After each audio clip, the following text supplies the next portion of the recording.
Or send you to our property. Dead bodies. Look, you guys know me. Do I look like such a person?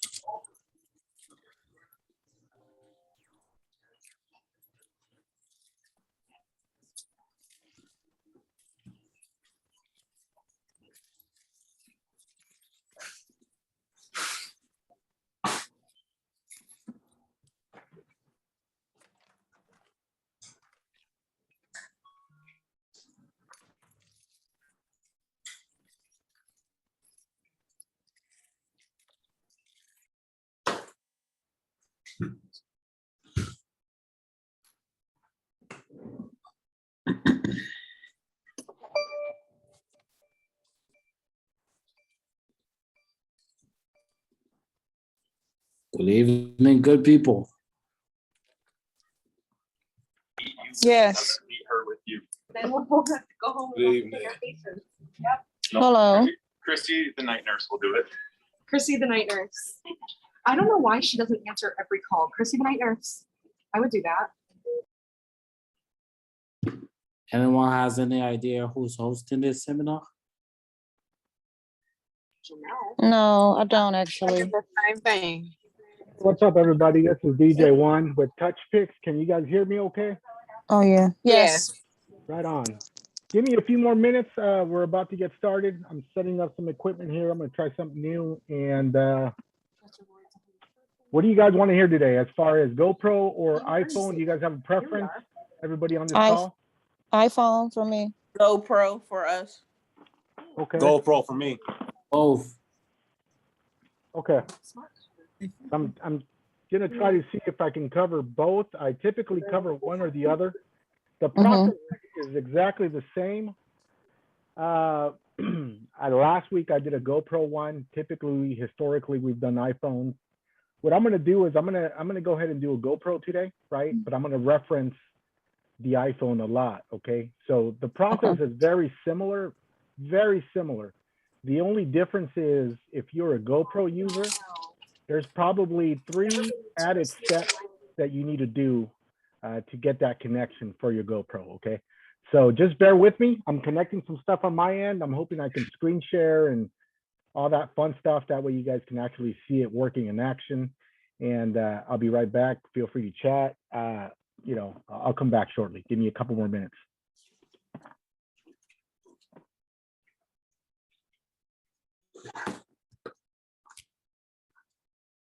Any new subscribers on here? What are we? That would be me, Miss Lady. Me too. And myself, Sabrina. Jace Alexander is too. That's what's up. I'm new. Chantel is new. Eddie is new too. Lex new. Cool. So I have a question for some of you guys. I see some of you guys are using the GoPro and some are using the iPhone. Has anyone tried to use the iPad mini? Is that compatible?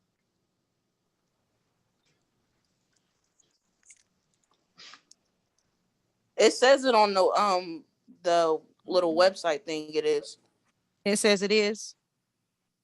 Yeah, it says iPad, iPhone, GoPro, and stuff like that on there. Yeah, I know, but I don't know about the iPad mini. I think any Apple device should be compatible. Okay. Yeah, it says series on there and stuff, like generations. Right. Okay, I'm gonna have to see. Okay, thank you. I got my Revo spin today. Yeah, I got mine like last week. Did anybody receive the wrong Revo spin? Which one is that? No, I'm saying because I ordered a RM5 and they sent me out an RM4. Oh, you said the wrong one. You know what I had got they called me and told me they were gonna send mine. And then called me back and said that they sent the wrong one. But they caught it before I got it. It took me like 2 months. Once I ordered it on June the 2nd, I just Like I had to go and pick mine up. They wouldn't even deliver it until like Thursday. So they Oh, sent me wow. out the wrong one because when I was looking at the little setup, you know, from Revolve, Roll, Spin, the website, the videos, it was like the completely wrong booth. So I don't know what they're gonna do about that. I got like 6 events, you know, that I have like this month. Oh, you got them locked in already? Yeah, I got deposits and everything. Like everybody wow. is like is going crazy, and people want same day. I'm so trying to taking get like photos. you. Where I'm you, trying to order where you another at? one. Hey, what's up, man? I'm in like I'm Petersburg, seminar right now for Richmond the area. 360 camera. I'm gonna call you when I'm done. Okay. Seminar for the 360 camera. I'm gonna call you when I'm done. Yeah, so yeah, it's a lot of people. I got mainly like kids events, and I got some weddings for 2022. Like people is just booking it, you know, because it's new and all that stuff. So yeah, I got a lot of bookings and people inquiring about it. So Well, that's good. what area is y'all from? I'm in Cleveland. Oh, I'm in okay, yeah, Toledo, Virginia. Ohio. Yeah, I'm in Yeah, Detroit. I'm in. Oh, okay. I'm in Farrell, Pennsylvania. All right, everybody, this is DJ1 with Touchpix. I am hoping my audio is coming in pretty crystal clear today. Just trying to get this webinar started. Give me one quick second here and dim some stuff to explain it a lot better. Welcome, everybody. This is Webinar 101 with Touchpix. I'm going to try to show you guys a little bit of the tricks of the trade on how to set up an event from scratch. Okay, I've been doing this for probably since Touchpix started, which is a couple of years. Touchpix originally started as a photo booth app that evolved into a 360 slow motion based app. So when you guys look at the interface, you guys look at the back end of Touchpix, you know, if it doesn't make sense to you guys, it's because it started as a photo booth app, right? It's designed to run iPad photo booths, and you know, it incorporated a lot of the 360 features, and it's kind of evolving with the end user, which is you guys. Thank you guys for the support. I've been kind of listening to some of the conversations you guys have been having as I'm setting up. I know somebody had a question regarding iPad minis. Is it compatible? The answer is yes, if your iPad is able to load the latest iOS version, which is 14.7 now, or 14.6.7. 14.6 was the last version, the new version is 14.7, then the answer is yes. Do I recommend it? Absolutely not. Not for a capture device, okay? I would recommend an iPad mini if you're gonna use it as a sharing station, but I really pride myself in my work as trying to output the best possible output out there, high quality, high definition video, right? And just the iPad mini is not that device for that. If you want to produce some high definition video, I do recommend you guys get any version of the iPhone 11, any version of the iPhone 12. And of course, we recommend the GoPro 6, 7, or 8 Black Edition only. The reason why we say Black Edition is because that's the only model of GoPros that is capable of capturing at 120 frames per second, which in the industry is considered true slow motion. Yes, you may be able to get it to work with a silver. It's not consistent, and it only captures at 60 frames per second. So it's not considered true slow motion, okay? If you guys want the best product, the best output possible, iPhone 11 will do that. iPhone 12 will do that. GoPro 6, 7, or 8 Black Edition will do that. The very newest model of the iPad Pro will do that. The newest model that was released this year, 2021, it has the 3 cameras similar to your iPhones that will do that.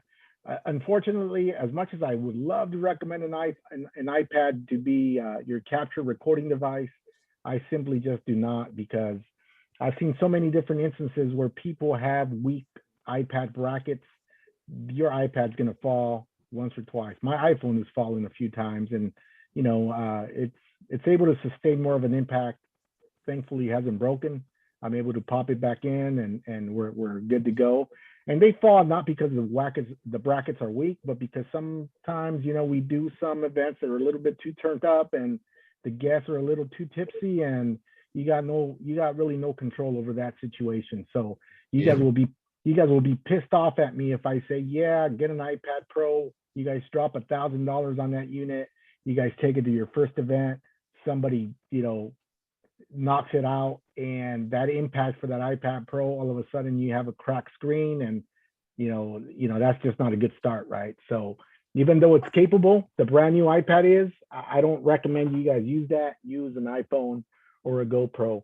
I'm going to do a quick rundown on the software. I'm going to try to focus on GoPro today because we simply haven't really given it too much focus, but the iPhone is the same setup, vice versa. The only extra steps you will need on the GoPro is just the connection process. And I'm going to explain that as clearly as possible. I am going to take questions towards the end, right? I want to we got a lot to cover.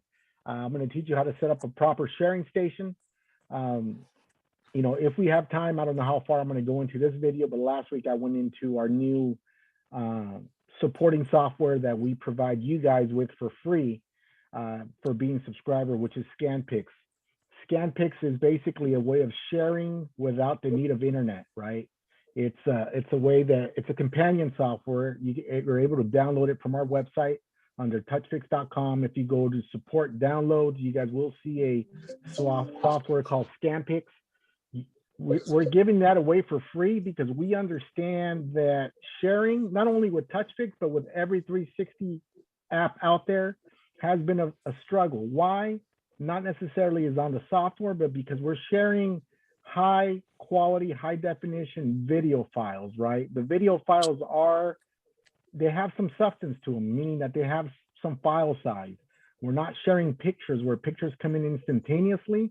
The way Touchpix works, we work with Amazon Web Services servers. So all these web servers are located here in the United States.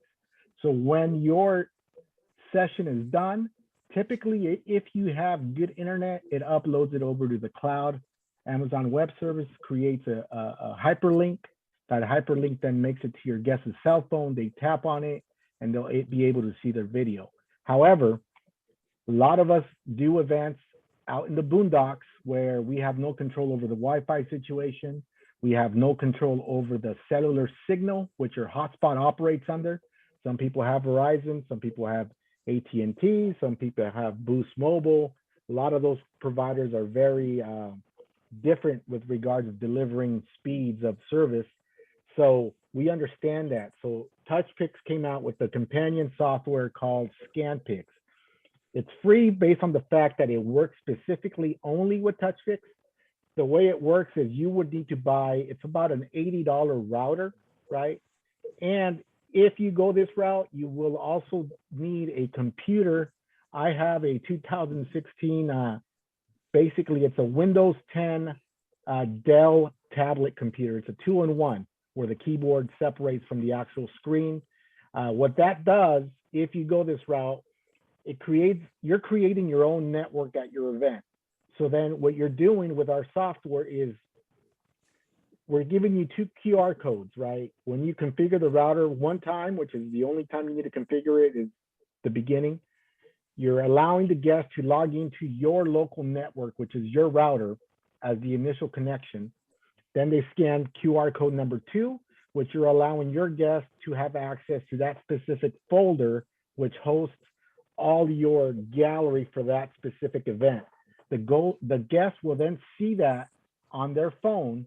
They will see thumbnails of the videos, just like a sharing station. They tap on it, download, they have it instantly on their phone. It's a great way to share without the reliance of an internet connection, right?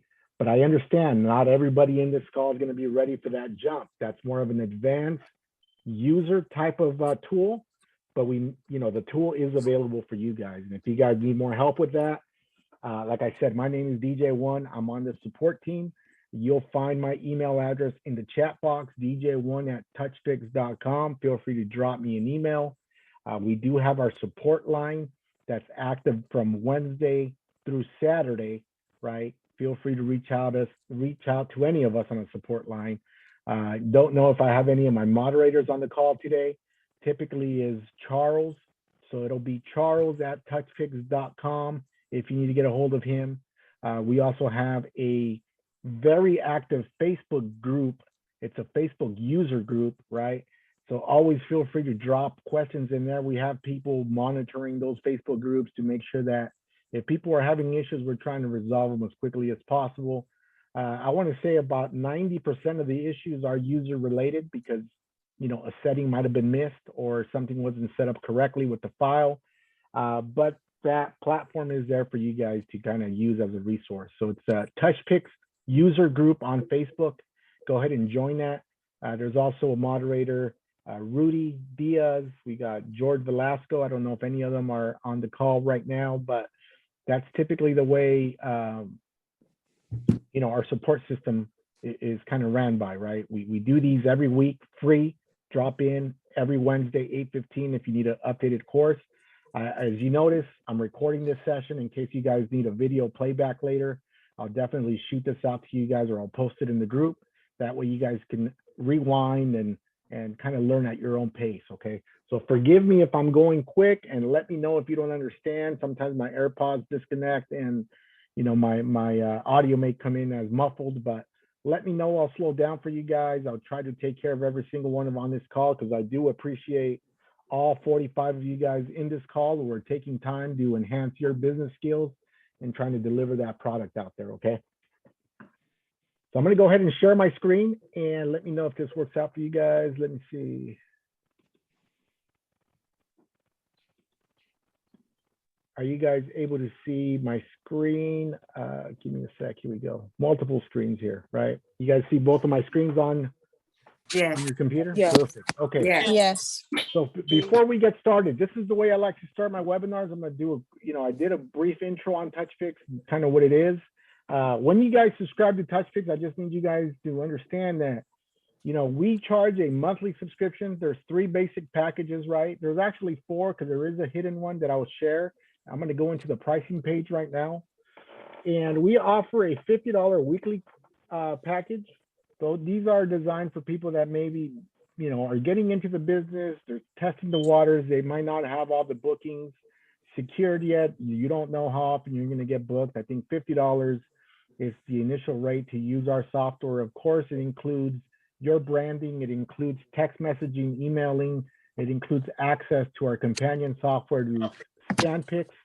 In addition to that, we host all your web galleries, meaning that if you have an event, you do an event, all your video files will be hosted on our servers for up to a year. So your guests will have up to a year to download all that content, okay?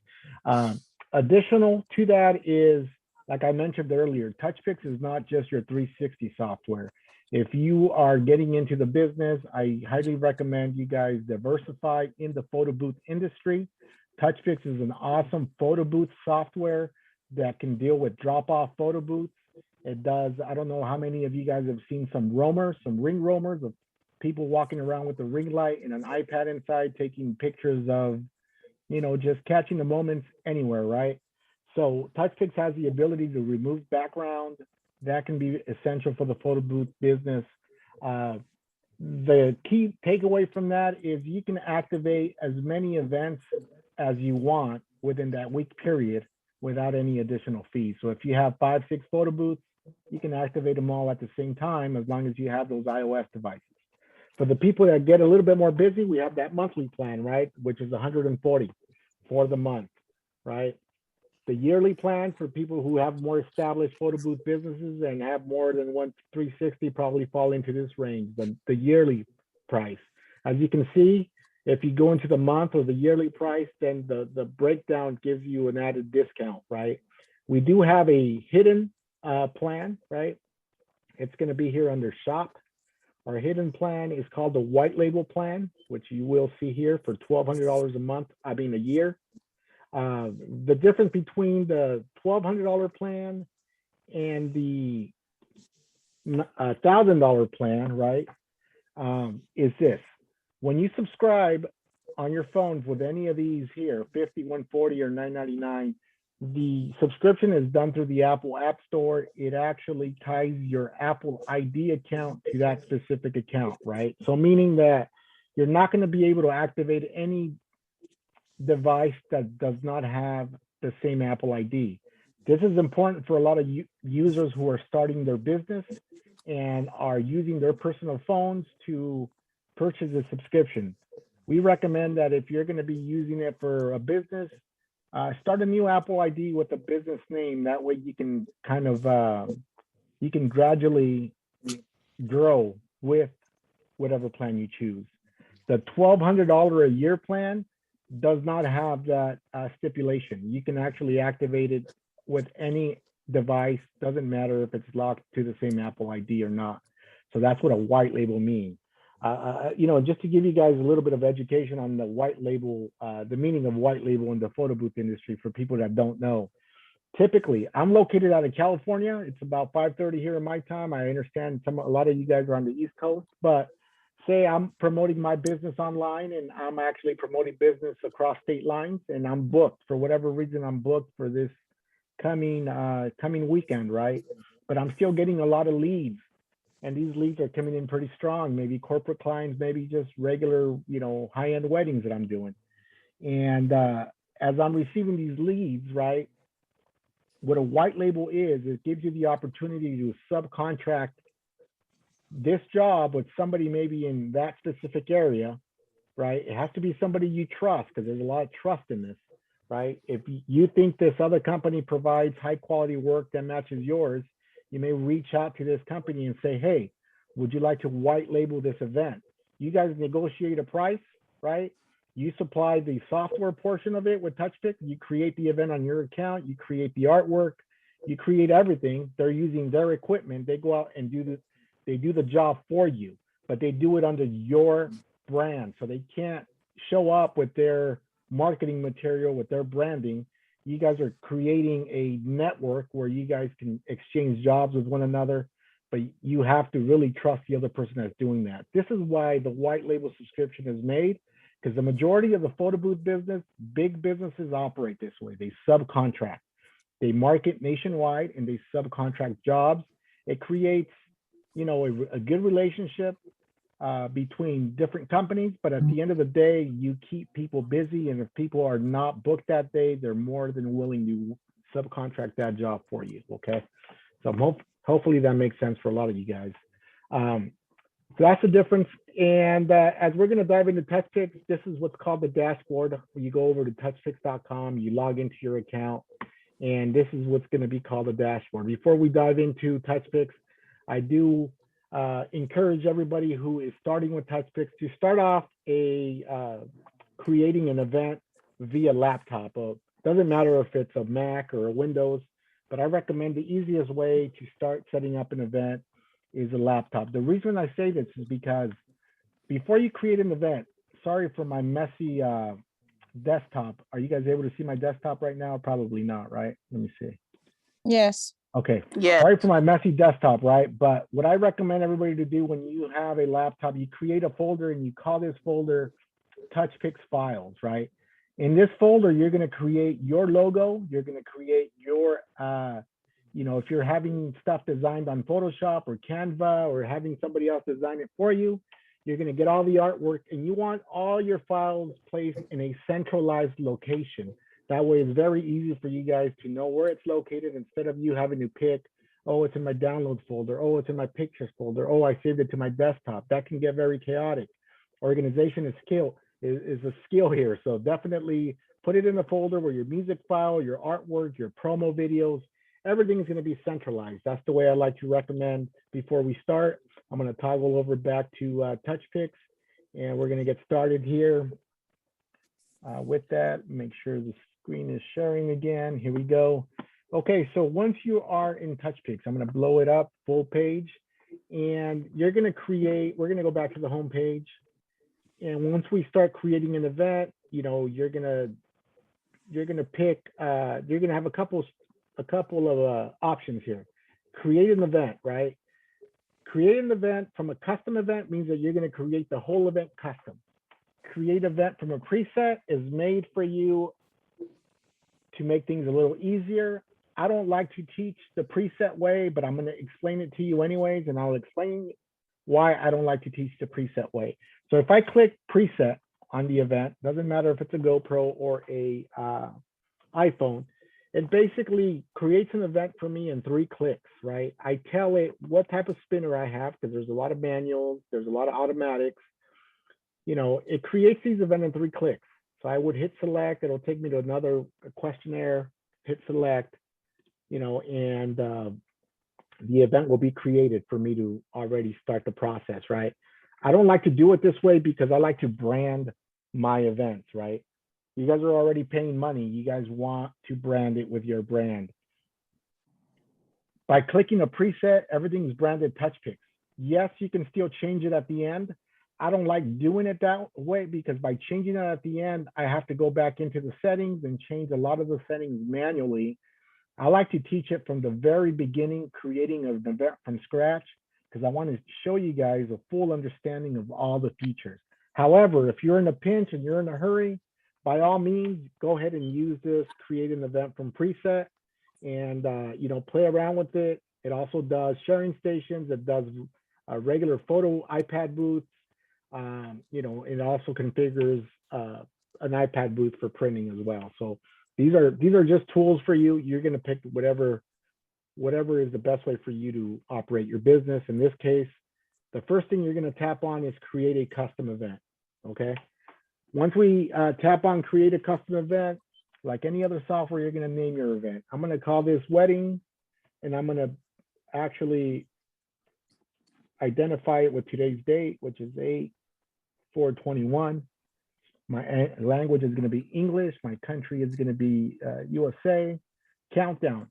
Countdown is like any other photo booth software. It just means that it'll have a 4-second delay before it starts recording, right? Like a photo booth. If you put a countdown of 4, it's actually going to start taking pictures after the countdown has exhausted. In this case, the countdown for a 360 booth, I usually leave it at 3, right? 3 is enough time. But if you need more time to prep your guests up in the platform, there's a lot of people that always want direction. Hey, what am I supposed to do up here? How am I supposed to move? You know, this is a good time to have that little delay to explain to them the process, right? Beep sound, it means that every second is going to give you an auditory beeping sound, so you don't have to be staring at your device. Again, it's just an auditory sound that represents every second of your countdown.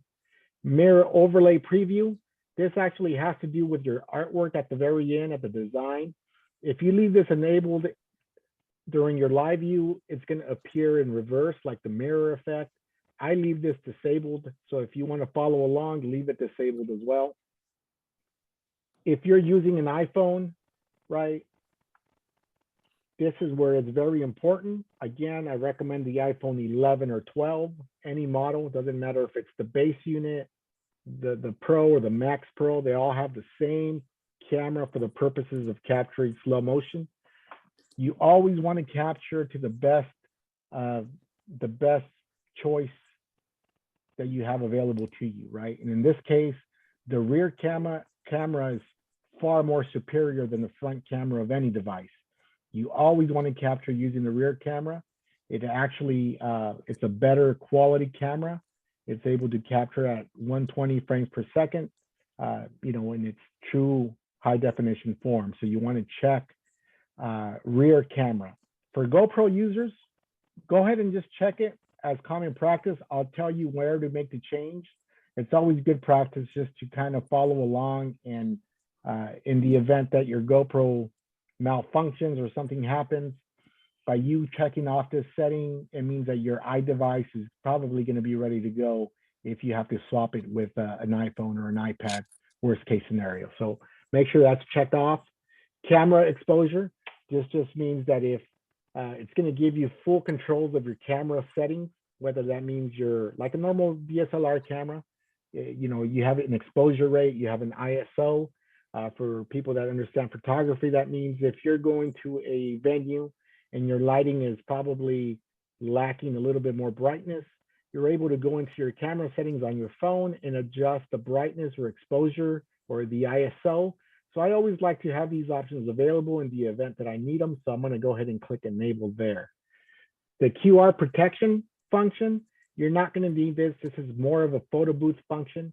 This just means that every time you know, say you forget to add a file at the end or add a music file and you want to make it a quick change.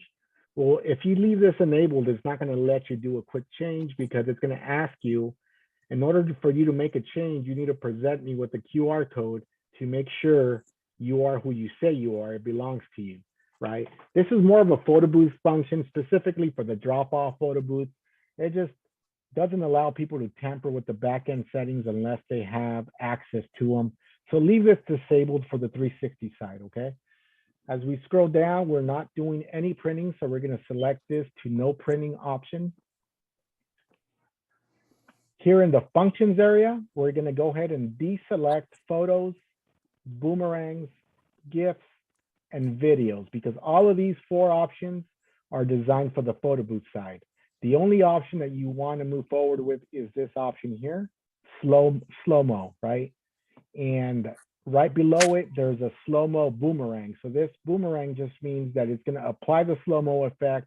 Once it reaches the end of the video, it will then kick that video in reverse playback, right? So you want to enable that. And the slow-mo length, this is how long your camera is going to take to record. Whether it's an iPhone or a GoPro, you're telling that device to record for 4.5 seconds. It doesn't mean that your end result is going to be 4.5 seconds. It just means it's capturing 4.5 seconds of recording time. The software will then slow it down as needed. So the way I like to teach this is today I'm going to go with 5.5 seconds, right? I think 5.5 seconds, it's a great medium point. And it won't let you go past 8 because 8 will just give you a pretty big, anything past 8 will give you a substantially large file.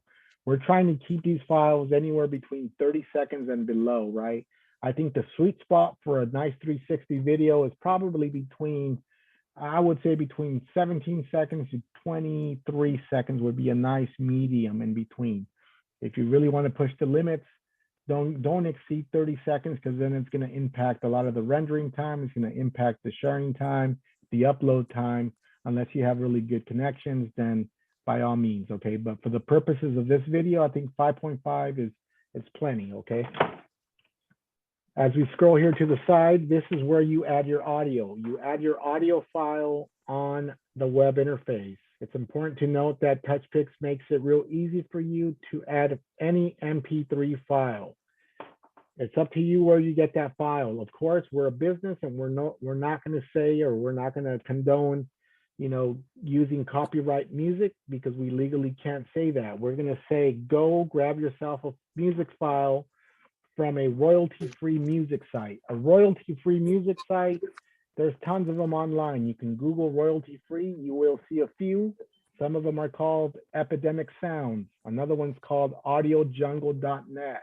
Another one's called Music Bed, right? There's another one called Ben Sound. These websites produce royalty-free music. It doesn't mean it's free. It means that they're not licensed through a major record label, and often than not, you can actually buy these depending on which artist sells them for what price, right? So I would recommend you do that and use an MP3 file. People often ask, hey, can we use the music from you know, Apple Music since I already bought it? Yes, you bought it, but you bought it for your personal use. If you're using it on a 360 for profit, that does not apply to you, right? Because then you're using it for business. You're using it to promote your business. So in essence, you're using the record label artist and music that belongs to them to benefit your business. You can get into legalities in that. If your video goes viral, there has been instances in the past where people get cease and desist. They do get, you know, letters from attorneys. We're just trying to prevent users from going that route. But at the end of the day, you're going to do whatever's best for your business. And I understand that. So when we go to audio file, I'm going to click choose file. And as you can see, I'm going to look for that folder that I've created on my desktop. And it's called Touchpix Files. And I have most of my music here. And I'm gonna go look for a song, and I'm gonna use this royalty-free song called Trap, okay? Once I load it, you will see it says Trap. It's already officially loaded and you're ready to go. As we scroll down, you see this option here called Screen Flash.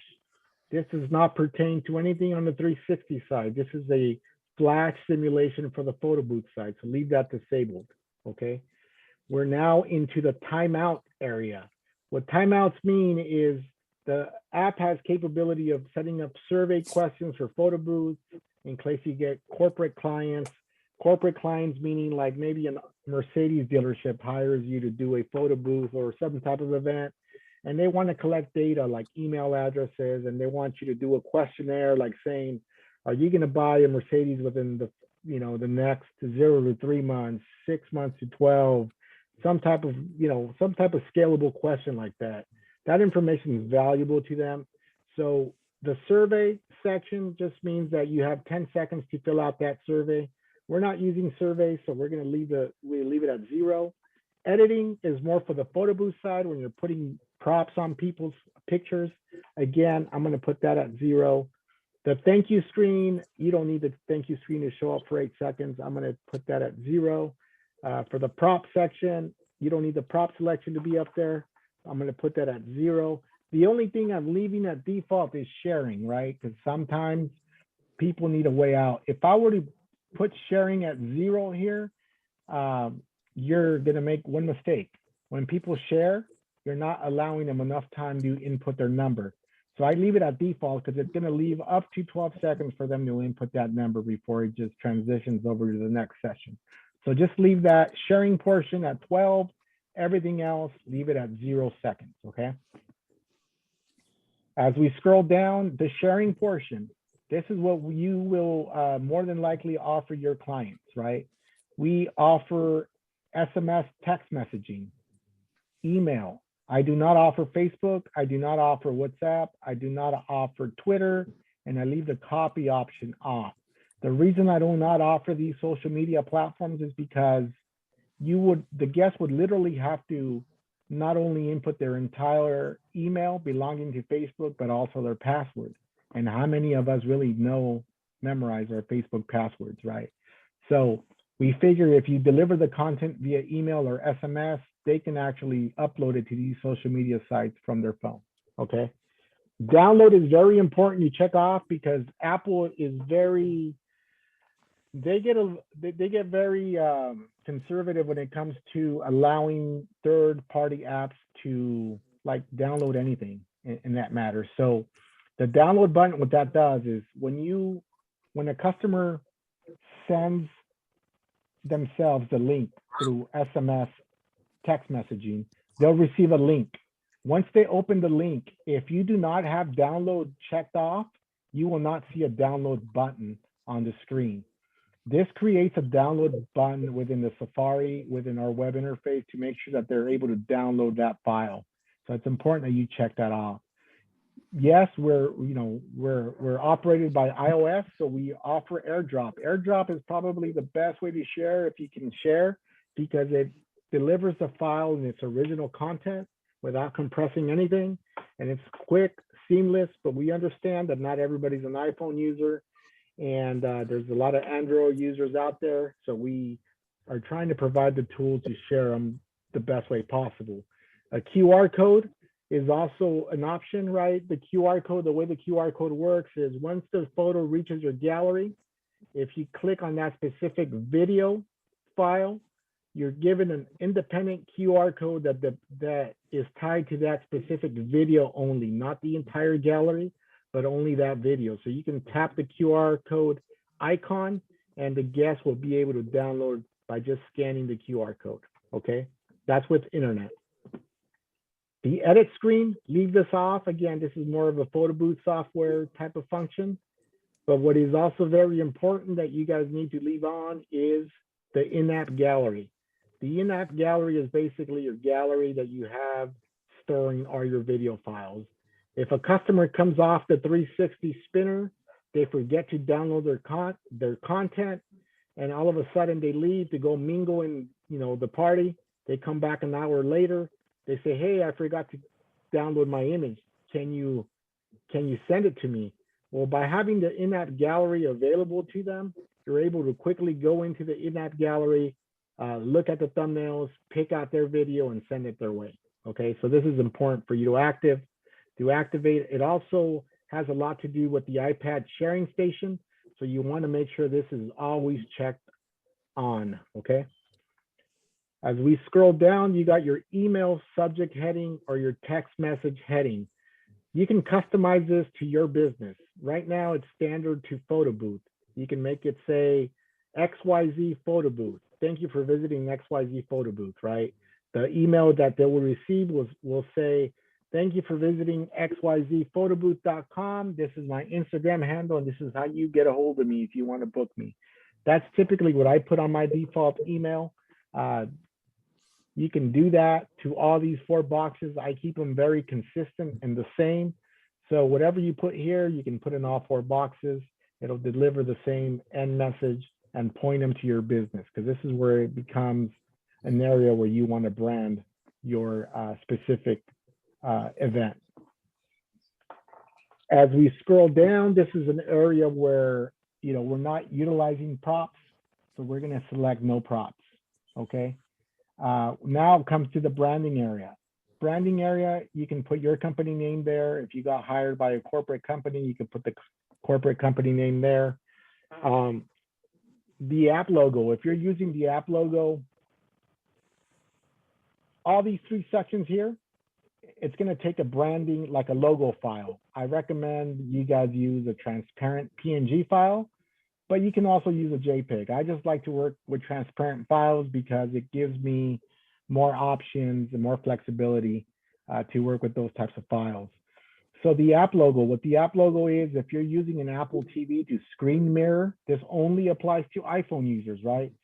Apple TV to screen mirror only applies to iPhone users. So if you're an iPhone user creating an event and you're going to get a Apple TV to screen mirror, the Apple TV is able to live view record, or the iPhone is able to live view record, and your public can actually see the live view recording. It actually sees the processing, and it actually sees the video playback at the end. The GoPro, there is no software out in the market that's capable of doing live view recording with the GoPro, so it doesn't work like that for the GoPro. The GoPro portion of things only work with, you can do a video slideshow, and we'll get there a little bit as we go down this list. I'll show you where to make that transition, okay? But if you're using an Apple TV, the app logo, if you put your logo here, your logo will appear on the Apple TV screen mirror on the very top. So this is where that would go. The app background is basically creating a branding event behind the functions of Touchpix on your iPhone screen.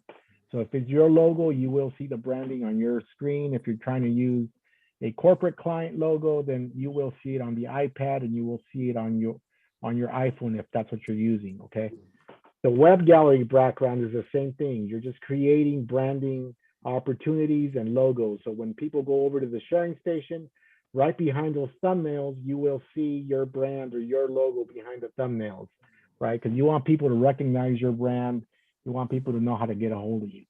So in consistency-wise, I keep all these 3 sections the same, all these 3 logos the same for my business. There is an option over here for the attract screen. You don't really need to use the attract screen. You can, I will let you know what it does. The attract screen kicks on typically when your photo booth or your slow motion booth is not being used for an X amount of seconds, right? You can actually load a video animation file in case your booth is sitting idle because maybe the bride and groom are, you know, they're going through their toast hour and nobody's using the booth. Then the branding can be a file that represents either your business. I like to personalize it for weddings. I usually do an animation saying congratulations to the bride and groom. That can be placed here. You don't need to use it. Don't feel compelled to use this option. It's an optional option that looks cool. It's, you know, it kind of dictates, it gives you more of a professional look, but it's definitely not needed. You can just get away with using these branding options here, okay?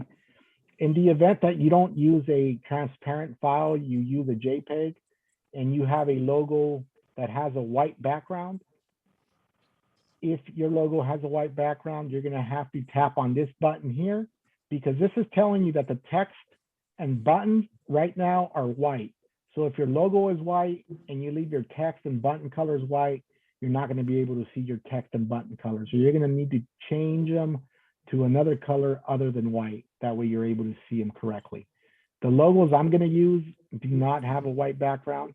So I'm gonna go ahead and tap on choose file. And if you notice when I hit choose file, automatically it opens on that same Touchpix folder once I pointed it there the first time. I'm gonna use a generic Instagram logo pretending it's my logo. I'm gonna hit open. I'm gonna do the same thing with this app logo here. I'm gonna use the same logo, that way you guys can see that. Hit open, and the same thing for the web gallery. So as you guys can see, once I'm choosing that Instagram logo, I'm hovering across it. It's telling me there it's a PNG file, and the dimensions are 640 by 640. I would say as long as you keep your dimensions anywhere under 2000, you will be fine, okay? But that just kind of gives you a rough estimate of what I'm using in this webinar to get an idea on how to proportion your branding file, okay? I'm gonna go ahead and select it for the web gallery and hit open. As I scroll down, the data collection, again, this is the survey questions section. In the event that you're doing custom surveys for your photo booth site, I'm not gonna go into great details, but this is where you would set these questions up. I'm not using the survey portion of this, so I'm not worried about it. We're down to the trigger section. A lot of you guys have manual spinners and a lot of you guys have automatic spinners. I'm gonna go ahead and show you what this custom trigger does. If you hit enable, you're able to actually trigger your start recording session by face trigger or movement trigger. A lot of people use movement trigger, meaning that if you have an automatic spinner, when you hit the on button on your remote, because the iPhones and GoPro generally have a built-in GPS sensor, it detects that it's being moved. So it'll actually start the recording process or the countdown process because it detected movement, right? If you have a manual spinner, I recommend you don't use this. You just use the regular trigger that it's essentially a button on your screen, because you're holding on to the arm anyways, right? Since you're holding on to the arm, there is a big button on the screen that says slow-mo, that starts it. But what I would encourage is for people who have manual spinners, get into the practice of throwing your arm when the countdown hits 1 second, right? Because what happens is if you start the session and you throw the arm and it's still in the countdown phase, more than likely the spinner is going to stop before it stops recording, right?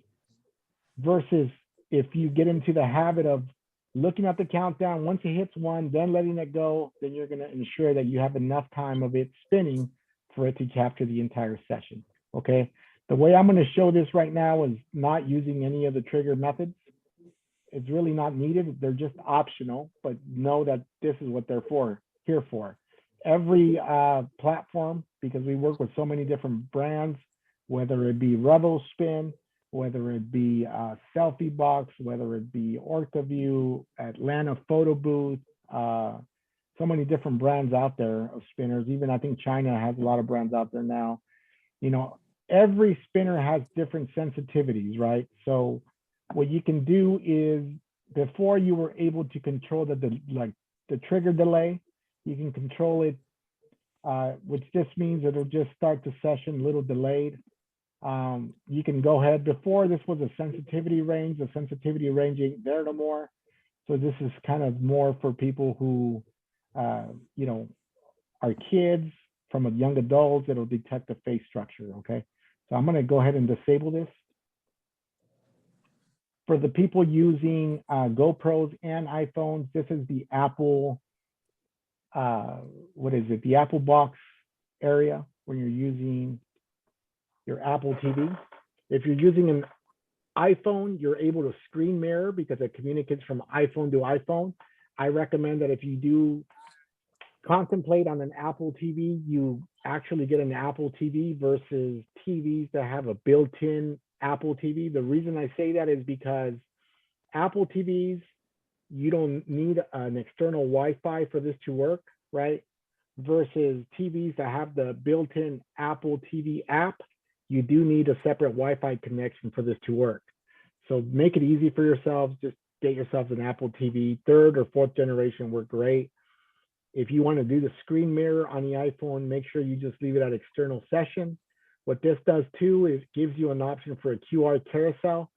The QR carousel on the screen is actually a pretty cool feature. It just means that once the client gets off the platform and the video is playing up on the screen as a slideshow, a little QR code comes right below the video, meaning that that QR code specifically belongs to that video. The downside is that the QR carousel only captures the 4 most recent videos. You can't go back and say, okay, let me go get a video from an hour ago, right? It goes back only the 4 recent ones. It's more for show, but it also allows the guests to quickly access their file without having to go to a sharing station, okay?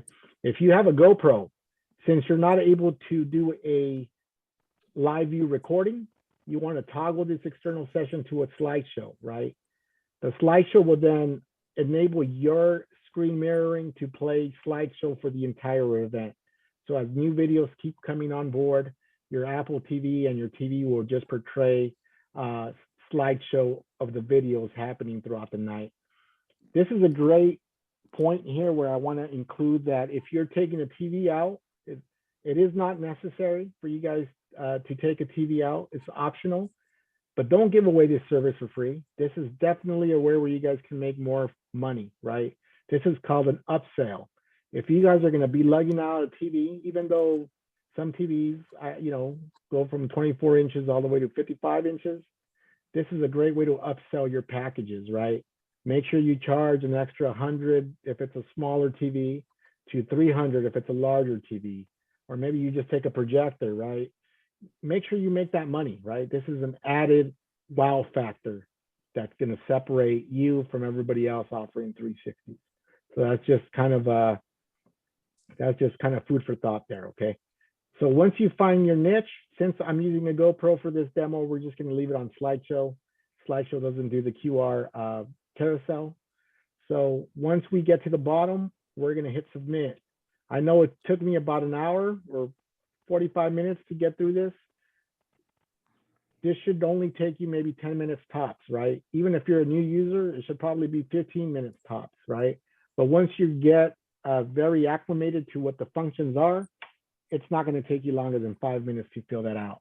Once you hit submit, it's going to give you a QR code. We're not ready to scan that yet. The last portion is our artwork. We're going to go into the designer. We have an onboard designer here. It's a very basic designer. It allows you to customize your artwork at a very basic level, right? A lot of people don't need fancy stuff. A lot of people just want to use logos, and this is what the onboard designer does. If you are going to use fancy stuff, we recommend you use Canva or Photoshop or hire a designer, right? So right when I click designer, you're going to look at the left-hand tab here. It automatically takes you to the photo booth template side. We're not wanting photo booth templates, so you're going to click on templates. Once you click on templates, there's a drop-down menu here where it says photo booth overlays. We're going to go to the drop-down, and we're just going to go to the slow-mo overlays. And there's 6 of them to choose from, right? All of these are different. Template 1 and 2 are by far the most popular, although template 3 is gaining popularity, right? Template 1 is popular because some people want to capture the full body image of a person.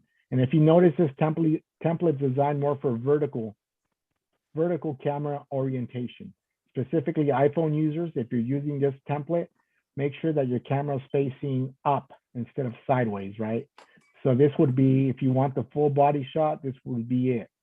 Template 2 is absolutely able to capture the full body shot as well. However, there's more technique to it, and you're going to have to adjust the arm and pivot and make sure you test it to make sure it is to your satisfaction. But it's capable, right? Template 2 is very popular because it's a square, and square makes it very easy for people to share on social media platforms. Template 3, as you can see, it has more of a wide view, right? Template 4 also has an ultra wide view here, right? And then there's template 5, which is more of a vertical view, okay? And for the purposes of this tutorial, I'm gonna go ahead and let me hit wait. I'm gonna refresh this page here. For the purposes of this tutorial, what I'm gonna do is I'm gonna use the most popular overlay, which is template 2. Give me a sec. Oops.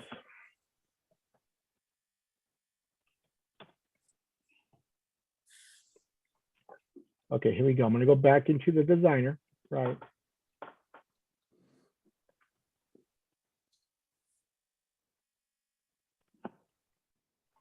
Give me a sec. I'm gonna take a quick water break.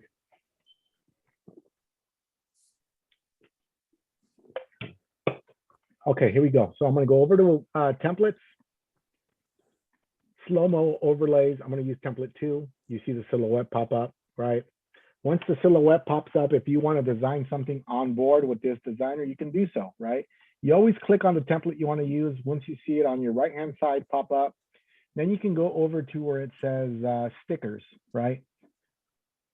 Stickers are basically PNG files, transparent files that you can alter, change. You can change the color, you can change the effect. I'll do a quick example of one. I'm not a designer by any means, so forgive me because I do not have design talent. I usually hire out. You guys are able to hire out. In our Touchpix user group, we have a lot of freelance graphic designers that do a phenomenal job of doing just custom work for clients. I'm going to drop some names. Keith Freeman is one of them. He does great animation work. Matt Calvert is another one. Michelle is another one. We got Clay Moore with Photo Booth Graphics as another one. And there's probably more to that list. So if you guys are ever in a pinch, drop a note, say, can anybody design something for me? What's your fee? Somebody will reach out to you via DM. So as you can see, this has tons of this kind of clip arts, right? You can use any of these clip arts. I'm trying to see if I can use anything here. That way I can show you. Okay, I'm gonna use this green leaf here. You see this green leaf? You can actually resize it. Once you click on it, you can resize it. Say I want to put that there, and maybe I don't want green, right? Maybe I want to play with the colors. If you can play with these sliders to change it a different color, gives it a different look. It's really up to you to decide what works best for you. Maybe I want that, right? And maybe I want to create a border around the bottom. So instead of me clicking the leaf numerous times, what I'm going to do is I'm just going to hit duplicate. All of a sudden it creates a duplicate. I'm going to click duplicate again. Here we go. You guys get the idea. It's just creating a quick design on the fly. You guys can use any clip art that's there, right? Just doing something pretty quick here. Maybe I want that in the bottom. Now maybe I want to add maybe text, right? So I'll hit text here on the left-hand side. I'm going to click on large text. By clicking on large text, this left-hand panel here, my font size is at 40. Maybe I want it at 55 or something like that, right? And then you can always stretch it out. And then you can actually change the font. Maybe you like a different type of font, right? And you double click on the cursor here. You're going to delete it. And you can put sample, right? Well, let's use capital letters, sample 360. You could actually change the color of the font, right? You could change it to something. You could say happy birthday. You can change it to blue or some other color, right? And now it changed it. So now once you're done with that, you could actually drag this file and place it wherever you feel, it's adequate. This is kind of a crappy job that I did. Again, I'm not a graphic designer, but say you want to add your logo still. If you want to add your logo to a template, you can always hit uploads again. This section here that says custom sticker, you're going to hit browse. Again, it'll take you to that folder that I had you create everything in the beginning. And if you remember, I use this Instagram logo as a PNG file. I'm gonna go ahead and hit open. It pops up right here on the top left-hand side. Click on it once. It puts it on your screen and you can position, resize it. You know, a subtle logo maybe in the top right-hand corner will look great, right? And once you're done designing, you're gonna hit add template. But before I do that, I'm gonna erase my horrible graphics because I'm gonna show you how to upload a custom overlay that somebody already did for me, right? So I'm gonna erase that. I'm just gonna leave my logo up there. So if you have somebody design a logo for you, or even if you do one yourself on Photoshop, that's a little bit more detailed, you're gonna go over here where it says uploads. You're gonna click custom overlays. And if you hover on the question mark, it's gonna tell you the size for all these templates, right? So if you're gonna create something on Photoshop or you're gonna hire a designer, this is all they need to know. They need to know the size of your template. In this case, I'm working with template 2, which is 1072 by 1072, and they'll start designing it for you, okay? But if once they design it for you, they'll typically email it to you or you'll save it onto your computer. I'm gonna hit browse and I'm gonna use something that was already designed, right? I'm using just a clean border on the outside. I hit selected the file. I'm gonna click on it. Once I click on it, once I click on it, you'll see that frame that it applied itself right there, right? I'm not done yet. Maybe I had them write a name in there as well. So I can hit sticker again, and now I'm gonna go look for the name file that they made for me. And I'm gonna use this one here. It's a PNG file, hit open, right? You'll see it pop up again. And once it pops up, here is their name, and I'm gonna put it there. And that looks a lot better than the one that I created, right? And I'm just gonna leave it at that because I'm happy with that. So once I'm happy with this design, it has my logo, it has the frame, and it has the name. I encourage you guys, if you guys are doing 360 overlays, I know everybody has their own taste or flavor, but the object of a 360 booth is you want to leave as much as you can transparent. You want to capture the guest. You don't really want to capture the artwork because realistically, the artwork is not as important as capturing the memories, right? So I would always encourage, leave as much area transparent, be mindful of where the video is going to be placed, and, you know, just be subtle with that. Sometimes less is more, and that's just my opinion, but, you know, again, feel free to venture out and try stuff yourself. So once I'm ready, I'm going to hit add template. And remember, I named my event Wedding 8421, right? I have tons of events. I want to make sure it's adding it to the right event. So I'm just going to hit add template. And essentially we're done. And once it turns green, template is added. Okay, so now I'm going to go over to my events. And here is the new event I created. Now I'm going to scan into it, right? QR code. I'm going to click on QR code. I'm going to go ahead and minimize this, and I'm going to see if you guys are able to see the next step here. Okay, so are you guys able to see my iPhone on the left-hand side, right? Yes. Okay, here we go. So now I'm on my iPhone. I'm going to go over to Touchpix, right? Wherever I have that, here it is, Touchpix. You're going to see this window here. Always, when you download Touchpix and you're an active subscriber, I recommend you go through these following steps. You see this subscription tab right here. Always hit subscription before you activate. It's going to take you to our package page. I need you to scroll down all the way to the bottom, and there's this little button called Restore Purchase, right? That makes your subscription sync. And you'll see something like this. In the event that it doesn't say this, don't be alarmed. It just means that I already did it in the past, okay? So since I deleted the app and I reinstalled it, I always do that first, then I hit go back. Now I'm going to go ahead and activate my event, right? I'm going to hit activate event, and I haven't used the test function now, but I understand the test function is to be able to test without having to buy the subscription. I'm going to go ahead and do an active event already. So I'm going to go ahead and activate it. I'm going to go ahead and scan this QR code, right? I'm scanning the QR code.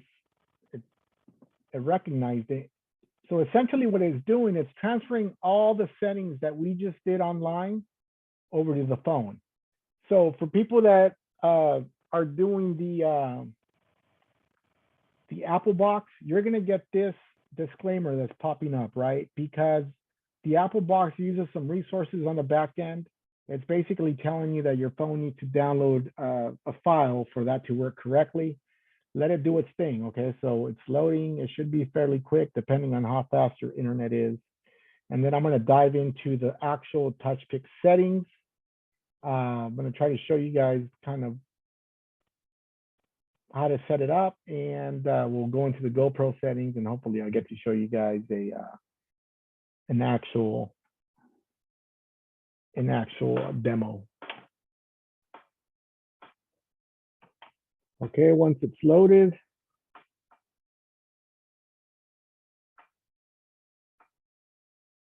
give me a sec here. I apologize. I'm using my personal phone right now, and somebody showed up my front door, so that disconnected the signal. Give me a second, and I'll jump back in. You guys have any questions while I do this real quick? You guys could go ahead and unmute yourselves. No? Yes, No? can you go back and edit videos that you already made? Some of the videos that I made already? Yes, if I've already made a video using my 360, can I go back on here and edit it for as like the my logo and stuff like that? Yeah, you can go back. I'll show you how to do that right now. Okay.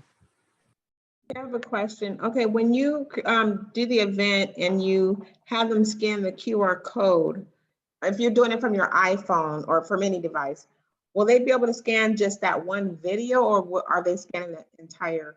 Would you have Okay, I'll far? touch on that right now. Okay, here. So I'm back online. I'm gonna answer both questions. Okay. Before we go into the settings, I'm gonna answer both questions. So first question was, can you go in there and edit your event? Absolutely. So if you go over to my account, go over to your events. For example, I just created this event here. You're gonna want to go all the way to the right-hand side where it says manage. You're gonna right click on it or just click on it. This left tab here, if you hover over it, it says edit event, right? So you're gonna click on edit event.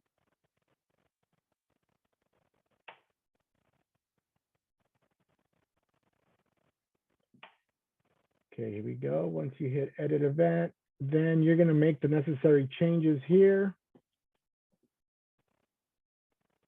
and edit wherever it is that you want. If you want to just edit on the designer, then just go to the designer and make the necessary changes.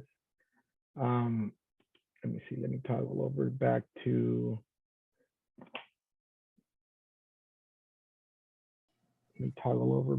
somebody's showing up at my front door. It's causing me to disconnect. Give me a sec. I want to put my stuff on airplane mode. Give me a sec. Where my Lola? Yeah. She go? Let me see. Here we go.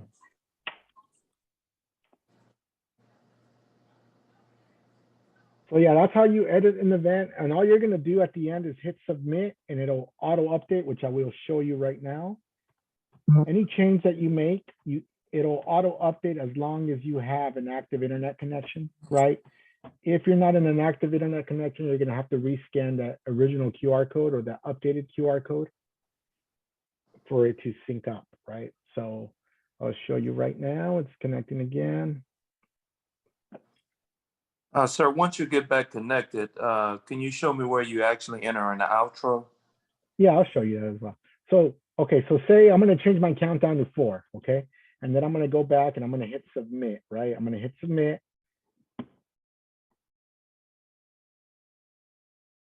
As soon as my new QR code pops up, I'm going to toggle over here to this screen here. And okay, so now I'm going to go into Touchpix again because I had closed it out, but you guys will see that it's going to auto update. See how it's auto updating? It's auto updating the new changes, and the new changes should reflect the new. I just changed something really simple, which is the countdown over to 4, right? And the countdown to 4 is going to reflect right in there here where you see countdown 4. Okay, and then I'm sorry, what was the second question before I answer the gentleman's question? I kind of blanked out on that. What was the second? What was the second question was, if you're going to use iPhone for your camera, for the video, and iPhone for your sharing, when they scan the QR code, will they be scanning just the one video? Oh, okay, perfect. Yeah, so the way it works, okay, is let me do this then. I'm gonna do a rough little demo. This is just on the iPhone, but it applies for because I want to show you guys what it does. I'm gonna just do a rough video here. I'm in the dark, so let me actually give me a sec here.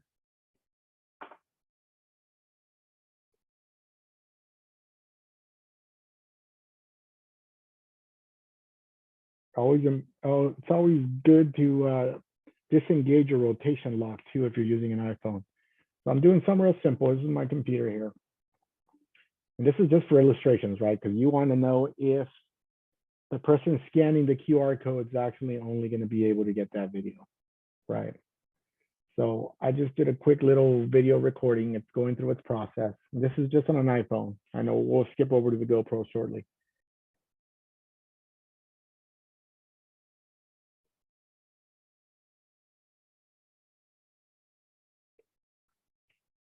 So it's prompting you with everything that it's doing. There's the playback already. No added effects. It has a slow motion effect, but I didn't move it, right? So if you look at the right-hand side here, these are your sharing options. You got an Airdrop, email, you got SMS text messages. So your question is, if they scan the QR code, are they only going to have access to that file? If they scan the QR code from here, the answer is yes, right? There is separate QR codes, right? If you're going to be using Scanpix, the way to share without the internet, then that shows you the whole gallery. I'm also going to show you how to scan a separate QR code that gives people access to your entire gallery. The reason I show that method is because a lot of people don't have an iPad sharing station and they just want to travel with one device. So sometimes I have them create a QR code that is going to allow the guests to scan that QR code at the event, because all they need to do is put a picture of that QR code somewhere on the table and people will have access to the library. So if I go into the gallery here, right, I see that one video and I press the QR code there. If you guys were to scan this QR code right now with your devices, it would only give you access to that specific video, nothing else, right? It'll give you access only to that video if you do it this way. So the second method, right, that I like to show, because I think it's very important for people to know, is if you go to your account under events and you go into a gallery, right? I already created one test file, which is a test recording. This test recording allows the system to say, okay, there's a recording that came in for this event. I am now going to create a web gallery for this event only. So once you get that web gallery for that event only, it gives you the option for a public URL, right? A public URL just means it's a public website. The public website, you can see the branding that I used, right? It's popping off on the back and stuff like that. But what that does is you're giving your guests now access to the entire library. Somebody's showing up. Give me one quick second here. And I'll show you the way that works too. Let me just reconnect here again.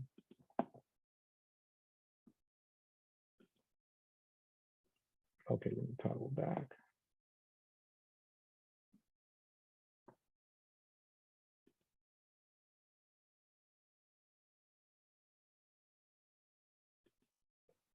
So this is the public website for that specific gallery. What I like to show people is, instead of sharing this huge URL that people are no way going to remember, right? I like to cut this or copy it. And this is when you're setting up an event, right? You just run one quick test event before you leave your house. Make sure that you have access to your files and your files are uploading as they need. You copy the public URL. Then you open up a new web page. I like to use this free tool called QR Code Monkey, right? That web page that you just copied, I'm going to go ahead and paste it here. and I'm going to create a QR code. This is what I have people always do for their public libraries as a fallback to sharing. So now I essentially created a QR code with that gallery for that specific event. I usually print this picture out, put it on a nice frame on the table if I'm not taking a sharing station, and I have people scan that all day, but they'll have access to your entire library, right? The other way, if you're doing it through the sharing station, if a client picks a specific video and you choose QR, it would only share that specific video with that one QR code. This way allows the entire gallery to be shared. I hope that makes sense. Did that make sense to the person asking?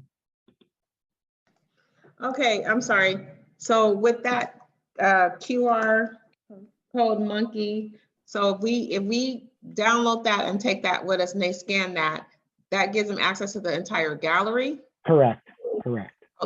Okay, so yeah, we don't want them to have access to the entire gallery. Okay. We want them to only have access to, see, what we're gonna do is we're doing iPhone for the, it's gonna go on the arm and iPhone at the sharing station.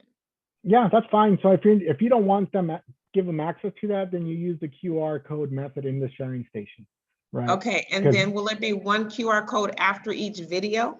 It's gonna be, so the way it works is like this. I'm gonna show you guys the way it works. Yeah, so I only have one video on there now, but if you were to look at the video, right? If I go into, this is my gallery, they're gonna see their thumbnail, they're gonna pick their thumbnail and click on this QR code option here. So that QR code only belongs to that video. To that Obviously, video, gotcha. if there's more videos there, right, they're gonna have to go back and pick other videos, but usually there's an attendant doing the oversight of things. Right. And we understand privacy is very important, but that's why we got to show you every single method. That way somebody's always kind of vigilant and looking out to ensure that the pictures are going where they need to go. Okay, yeah, no, that's perfect. That's what we've been trying to find out. And then Okay. if we scan the QR code monkey and That if we gives them have it access out to the gallery. Yeah. to the gallery, but can we, let's ask. So if we print out that QR code monkey or the QR code that pops up on the QR code monkey website, say I'm controlling the other iPhone as the receiver, I can then just kind of like find that person's video and still text it to them, right? Or Yeah, do that's fine. What I would recommend for those specific cases, if you're able to, the most secure way, right, would be if you're going into the gallery and you want to share, use Airdrop if they're able to use Airdrop, right? Because then it's personalized to their specific phone. So I would hit Airdrop, and now it's looking for my Airdrop devices, and I see only the ones that are available to me at that moment, right? Airdrop is just as effective and it's more personalized if you're able to do so. I would use Airdrop probably 9 out of 10 times if you're allowed to use it. But you will get some Android users that are not, compatible with the Airdrop function. But you'll find out that people usually like to go in groups, and usually somebody in that group has an iPhone and they can always just pass it along, each other. Okay, Right. and that airdrop option is right after they record. So like how you have that video there, we would click that video and just click that airdrop button, right? That is correct. That's Okay, correct. thank you. Okay, so now I'm going to dive into, did I get everybody's question? I think there was a third question by a gentleman. I had a question regarding ScanPix. If using ScanPix, can we utilize that Wi-Fi network to operate everything from Touchpix to the sharing station, as well as the clients or the guests having the ability to scan the QR code through ScanPix? Yeah. Or is it solely for the use of you can, but I wouldn't recommend it, because that network is a non-internet network. You don't have internet. It's just a matter for devices to communicate. So there's really no need for that, right? It's not like a client's going to go in and log in online. You don't even want that, because that'll slow down your bandwidth. So it's just meant to retrieve the file and be gone. They're off your network, right? So yeah. So hooking up if I had a phone on the arm and iPad for a sharing station, hooking those two devices up to that's a non-internet connection you're saying when Yeah, using correct. ScanPix. That's a non-internet connection for sure. Understood. Thank you. Okay, so I'm going to dive into the settings real quick. Again, when you guys scan the QR code, it transfers the settings over, but this is where, there's a lot of differences here. When you tap on the settings on the top left-hand side, I call this the hamburger icon here. So I'm going to go ahead and tap on that hamburger icon and you will have settings. I like to go into the settings first, right? If you're doing ScanPix, you're going to set this to local gallery, right? If you're not doing any of the ScanPix sharing, then just leave it on none, right? If you're doing ScanPix, you're going to set the manual IP to set it to manual IP. If you're doing ScanPix, you're going to select the connection type to network, right? And we're going to type in a manual IP later if I get there, if I get through this whole video. But if not, don't worry about this. Just hit none, and none of this is going to be important to you. As you scroll up, you're going to see that the settings that transferred over are the same from the web. So this is the area. If you're using a GoPro, you're going to make the change here, because right now it's set to back camera. You're going to change it to GoPro camera. I'm not going to do that yet, but this would be the area that you would need to pay attention to, right? For the iPhone users, if you go to camera settings, right, you want to make sure that your lens is set to ultra wide right here. If you have an iPhone 11 or 12, if you have an older device or an iPad that is not recommended for video capture, then you're only going to see a lens on wide mode, which is this option, not the ultra wide mode. Okay. The other area that you need to pay attention to is the slow-mo speed. You want it to capture at 120 frames per second. So you need the settings to reflect 1920 by 1080 at 120 frames per second. Okay. And I'm going to go ahead and go back. I'm done with that. So if you pay attention to these settings, these are pretty important settings. By default, when you go ahead and install Touchpix, right? When you install Touchpix, let me mute a lot of you guys with open mics. Okay, when you install Touchpix, the video quality is gonna be set to medium quality. If you want the absolutely best quality, you're gonna toggle it over to ultra high quality, okay?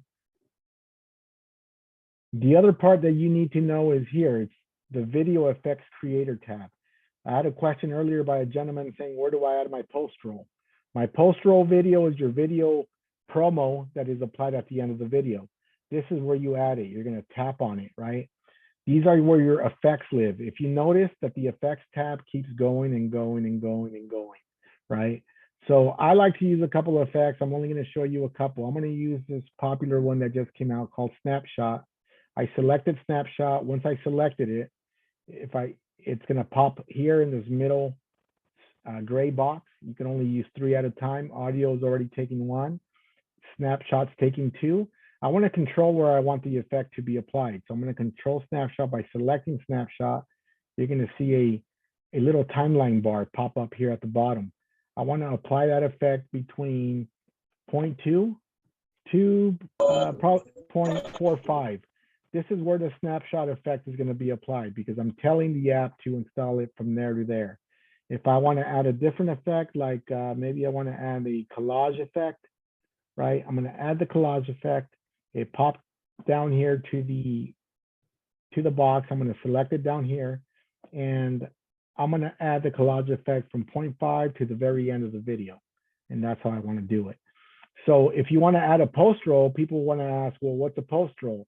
A post roll is a video that somebody did for you already, animation video to promote your business. It's good practice to whoever your designer is to let them know that they need to make the video the same size as a template that you are using. In this case, whoever designed it for you, you can go ahead and have it emailed to yourself, put it in your gallery. In my case, it's going to be under files. It's going to be under my Dropbox folder. And let me see if I have one readily available here. I may or may not. Let me see here.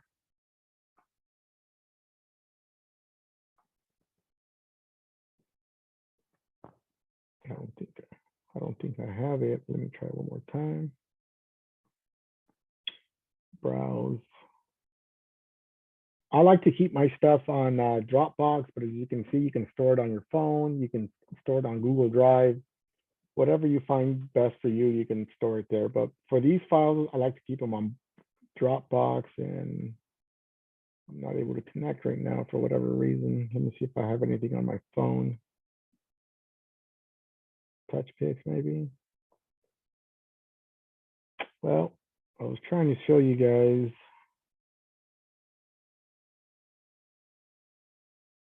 A file, but it looks like I'm not having any luck connecting to any of these. Yeah, I don't have one available right now, but if you were to have one, you would just point it in that direction and it'll apply that post roll file there. Once you're set, you're just gonna go back and close, right? Save and close. I'm gonna see if I can show you guys what's up with the GoPro right now. You know, I should have probably just stuck with the iPhone, but I know people want, you know, answers to how to do certain things. Give me one quick second as I'm going to turn on my devices here. If I can get you guys up and going. I'm hoping a lot of this stuff is making sense to you, and I apologize if it's not, but always feel free to reach out in the event that you guys need to. Let me see if I could do this real quick. I could take a couple extra questions if you guys have any. I have a question, I'm sorry. Go ahead. You scan that QR code from the Monkey website. I'm sorry, I'm not looking directly at it. So you can also do that to send that entire gallery to whoever party it is, correct? Correct. Okay. That is Okay, correct. we never got to the question in reference to the outro. Yeah, so the outro is what I was trying to hit. I just showed you where you load the outro. I just did that right now, literally. Did you miss that? It's on Video Effects Creator. That's exactly what I was just explaining. Okay, I'm there now. I'm looking. Video Effects Creator, right next to the gray box on the right-hand side, that's where the outro lives. You got to point the file there, right? If you hit post roll, that's where the outro lives. Okay, gotcha. Okay. Let me reconnect. I have a question in regards to the sharing in regards to the sharing station. I might have missed it. Like, how do I connect my iPad to the? I mean, like, do I have to create another? You do. Event? We're not there. Yeah, we do. We're not there yet, but okay. I'll try to hit on that. Hopefully, I got enough time. I just noticed that my headset is running low, but I'll do what I can, and we'll get to it as much as we can. Let's figure this out real quick. Give me a sec, and I'm gonna see if this works here.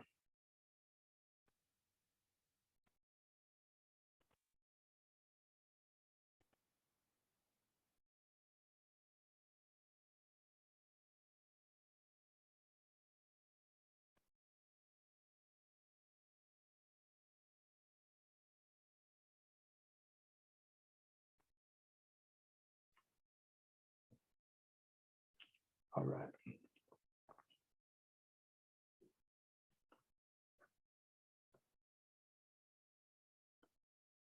A little bit of a buggy connection here.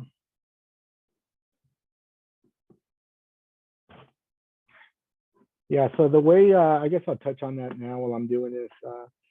The way you would do a sharing station is the event that I originally created right now that I walked you guys through for the iPhone, or even if you're using it for the GoPro. What you're gonna want to do is you're gonna want to duplicate that event, right? You duplicate that event and you're gonna want to rename it. You usually leave it the same name. I'll show you guys right now. And what I mean by that is I'm gonna toggle over to, let's go back to my account. Let's go back over to events. I'm hoping you guys are able to see that there, right? Let's toggle over to events, my account.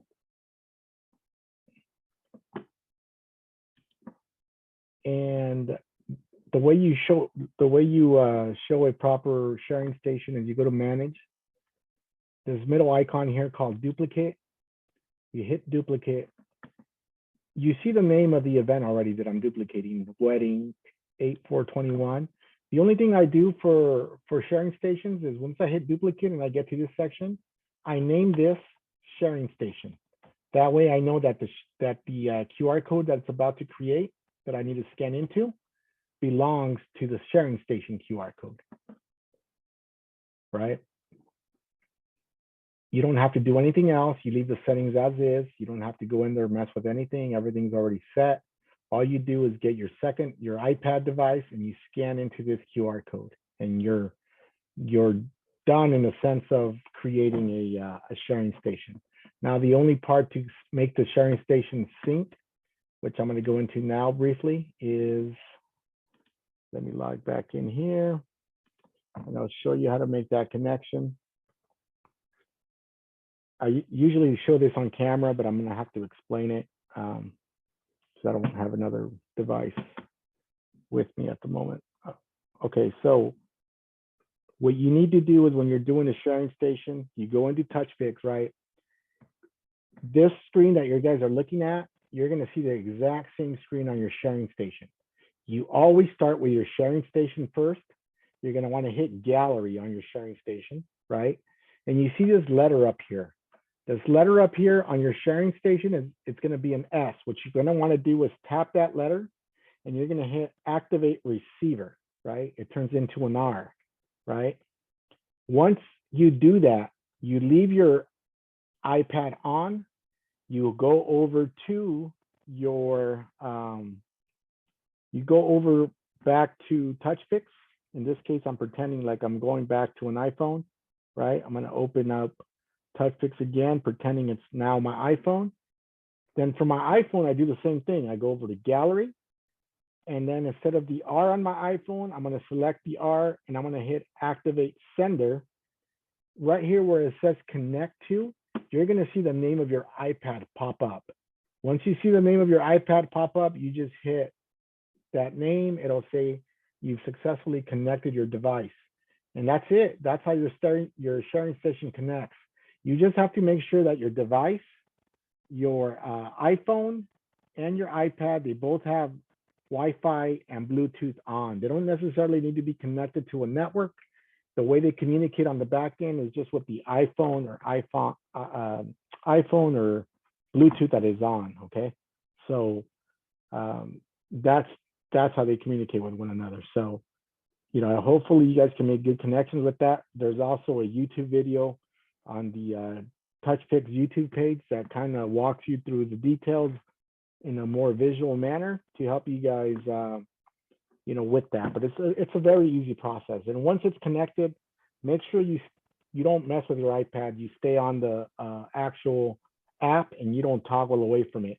A lot of people toggle away from it, it loses connection, and they have to restart that process over again. Excuse me, the GoPro connection to the iPad as a sharing station is different? Yeah, the GoPro connection is different. I'm going to show you what that looks like right now. I think I'm going to have to disable my screen share real quick, or maybe I'll do it this way. I'm going to see if this way works. Bear with me, and if it does, I'm going to rock with this method here. It's probably not the most ideal way, but let's make it happen. Okay. Quick question. Go ahead. Do we have to have a router as well? For what? For the sharing station? No, not for the sharing station unless you're using ScanPix. I mean, yeah, I'm sorry, for ScanPix. Yeah, if you're using ScanPix, you do. There's no okay. There's no other way. Okay. Thank you. Okay, so I'm going to power on my GoPro. I usually use an external battery, right? And I'm going to go ahead and power it on.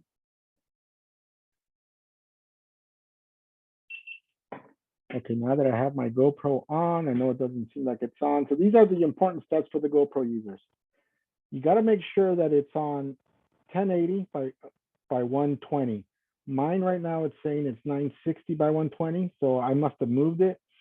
I'm using the GoPro 7. This is your toggle switch on the side. Make sure it's on video mode and it's not on any other funky mode. Right now, I just toggled it over to photo, time lapse, video. Okay, I want it on video mode. I also want to correct the correct parameters. I'm going to click on 960 and I'm going to see if I can switch that.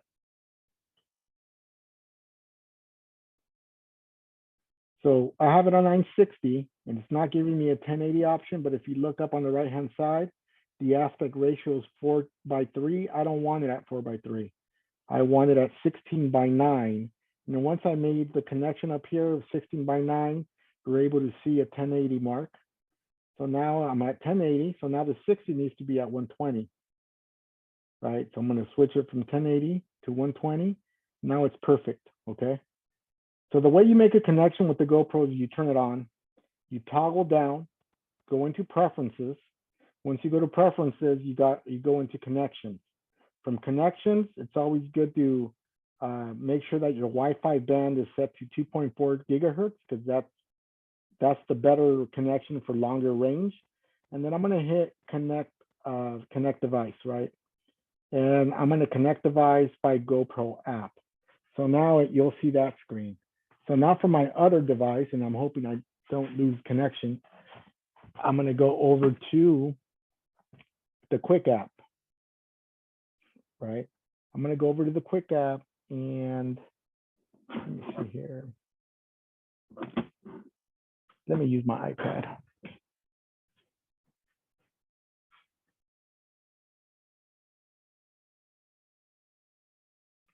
So I'm going to go over to the quick app and then detecting my camera. I see the little camera icon pop up. I'm going to hit the camera icon. It said a camera found. I'm going to hit Control GoPro. These are the added steps that you need for the GoPro user. That's it. You have to use the quick app. You have to make the connection with the quick app first. It's going to have you join the network, right?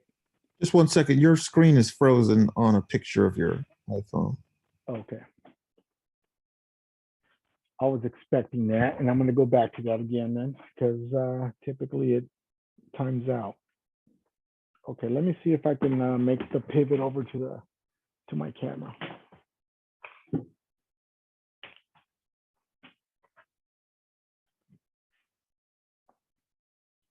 Okay, I'll take a couple other questions while I'm setting up my more reliable camera that doesn't have a zoom, I guess. You guys have any more questions that I can answer while I'm doing this real quick? And I apologize. It's just, I'm a one-man show here right now, and sometimes the internet's not in my favor. Yeah. How often do you host these sessions, if I can stay to the end of the video? Yeah, I host them every Wednesday. They're free. I do one-on-ones. Well, I'm not going to call them one-on-ones, but if I can get a group of people of maybe 10, they're more time effective for me to get a smaller group to make sure that we're all on the same page and make sure I can assist you guys as much as we can. Doesn't look like we're going to get to ScamPix today, but if you guys definitely want to get into a little group of 10 people, I can for sure walk you guys through the entire process of ScamPix and make sure that you guys are up to speed with what you guys need. If not, I can also send you my webinar from last week. I had a little bit more help last week, and I went through a lot of the settings last week, and hopefully that'll make better sense for you guys. Okay, here we go. I'm going to switch my camera over now. Give me a sec. I have a question, not related to ScamPix, but related to overlay. Yeah, go ahead. Just a question, like when you're creating the overlay and you save the overlay, like if you have a picture like of a person, why would it turn black when you save it? Why would it show like the picture? Like, are you talking about, are you using a like GoPro? say you remove the back, like you say you remove the background of a photo of yourself to put on the overlay. And then when you go to save the overlay, like you're creating it, and then when you save it, it just shows as a black figure. Why would it do that? Are you using the a GoPro, or are you using a iPhone? iPhone. So it's probably because it's not transparent. Hold on real quick, hold on. You didn't make So it has to be a transparent photo? transparent file, correct. Okay, Okay, so the file has to be saved as a transparent file? yes, correct. And how would Okay. you do that? So when you remove the background and you save it, You has to save be it on, saved you as have, you have to save it on Photoshop or Canva. and then it'll appear. So I have to do the whole overlay again. More than likely, if it's not saved correctly, yes. Okay, thank you. Okay, okay, so hopefully this camera works a lot better. Okay, I'm trying a different camera here. I'm gonna go back to the quick app, show you guys how to make that connection. This is the iPad again. And You can see the word Touchpix on the screen, but not your camera just yet. oh, okay, let me see. Let me see. Are you guys able to see my other profile that I've created here? Let me see.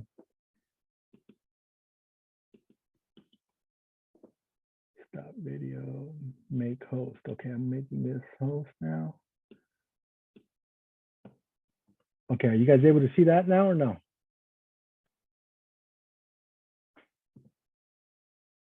No.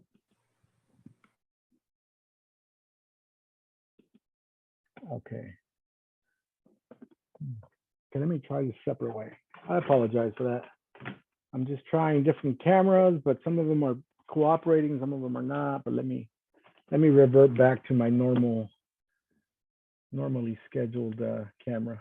Here we go.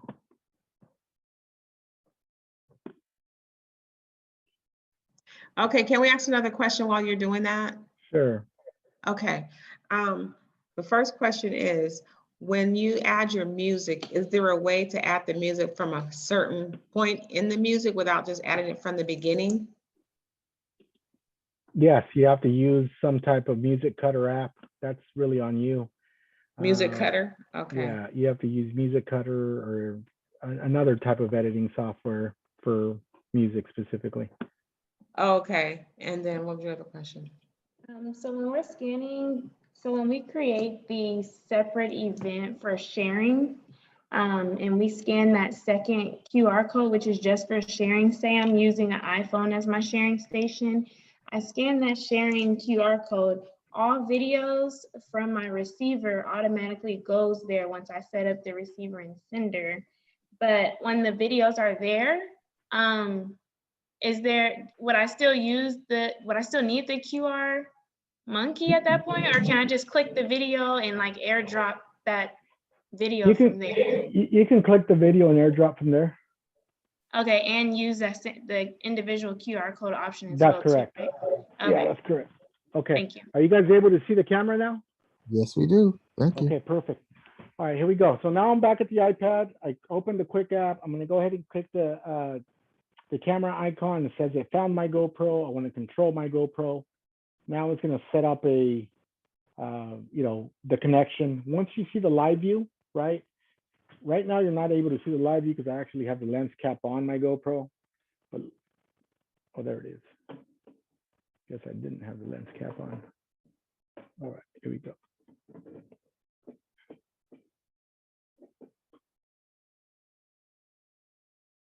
I accidentally clicked a different button. Give me a sec here.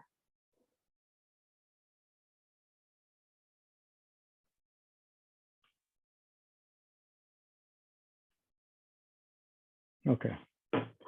So there is the live view, right?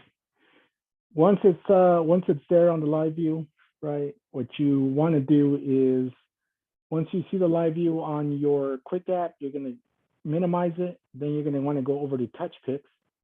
This is an event that I already had loaded before. Once I'm in Touchpix, right, I want to make sure that I toggle over to the GoPro. So I'm going to go to Settings, right? You heard the click. The click means that the GoPro is in communication. I toggle on the GoPro click, hit save and close, right? So now, forgive me because I don't have a lot of stuff connected right now, but what we're gonna do is I'm gonna do a quick little session here. It's recording, my GoPro is recording. You see the countdown going. Okay, now it's starting to record. I'm just moving the camera around. That's all I'm doing. Moving the camera around, moving the camera around. It's going to stop the recording soon. You heard a double beep. That's the GoPro connection. That's the iPad controlling the GoPro. It's processing the media. If you remember, I added some effects towards the end. I don't know what they're going to look like, but I just moved the camera around and that was that. So it's cropping and resizing. So there is a few added seconds added to the GoPro based on the fact that the camera is connected to your iPad wirelessly. So when the GoPro stops recording, it sends the files to your iPad in a wireless fashion.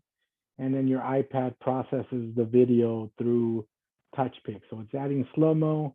There's a couple more steps. Actually, there's one more step after this, which is applying, after the overlay, it's applying audio. And you're going to see the video playback. And it's basically ready to share once you do this. So it's adding audio. And there it is.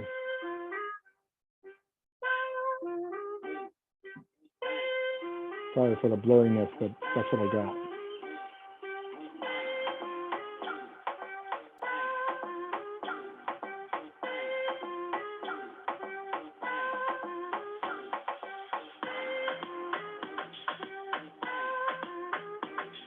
So I could either share that via text message if I want, or, you know, just share it. I don't have ScanPix connected, but if you're using ScanPix, the only other thing that you have to be mindful of with the GoPro, ScanPix uses a dongle, a Lightning to Ethernet adapter.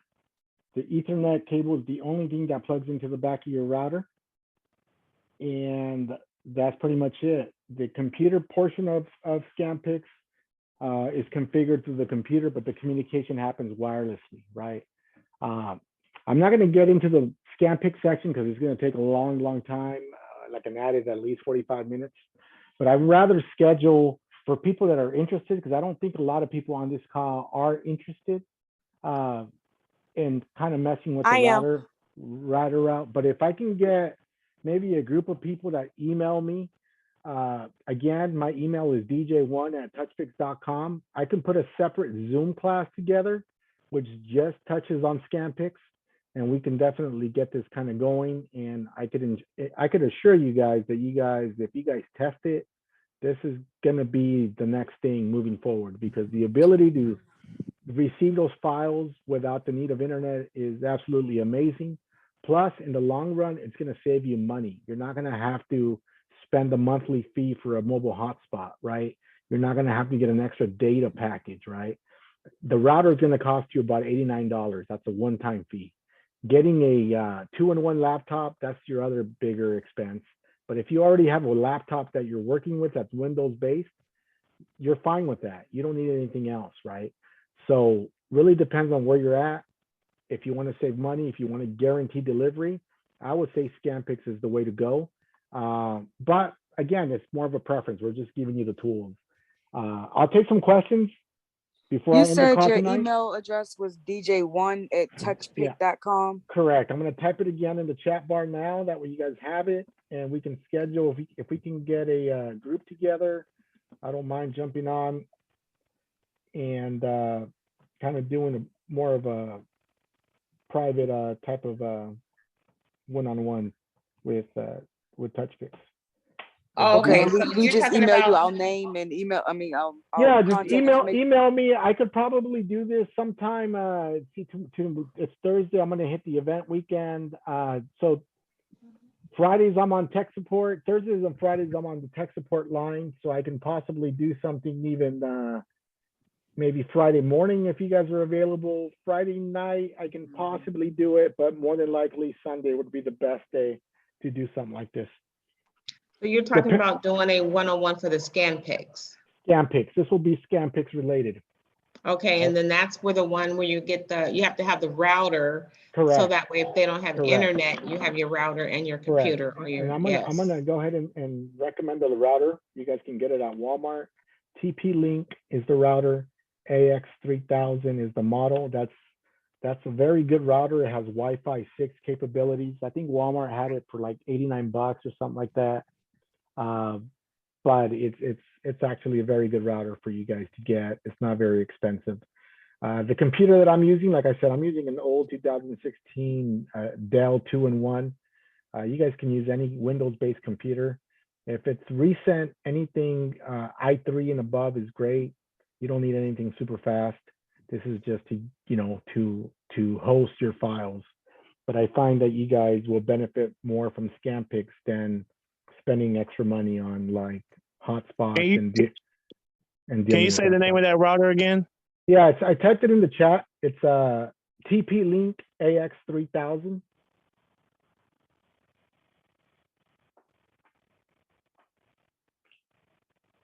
Thank you. Okay. I'll show you guys how I use it, right?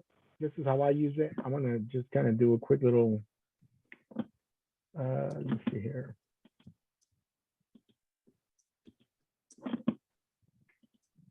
Can I ask a quick question real quick? Go ahead. Okay, I know you said you're not really gonna go into the ScanPix, but when you're in the settings, and I know you said go to local gallery and then put it on manual IP, and then it's on network. What goes under manual connection? No, that's for ScanPix. You know, the router gives it a unique IP address for your computer to communicate. Okay, that'll automatically pop up Yeah, when it's connected. Yeah, exactly. Okay, thank you. Let me just show you guys real quick. Hopefully I have something on my Instagram or something that I can show you guys that's worth showing of me using ScanPix basically. Okay, let me see.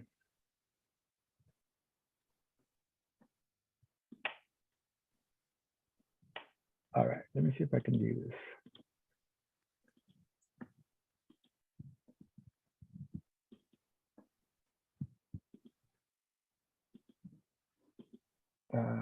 Shit, I'm not gonna be able to do this. Give me one quick sec.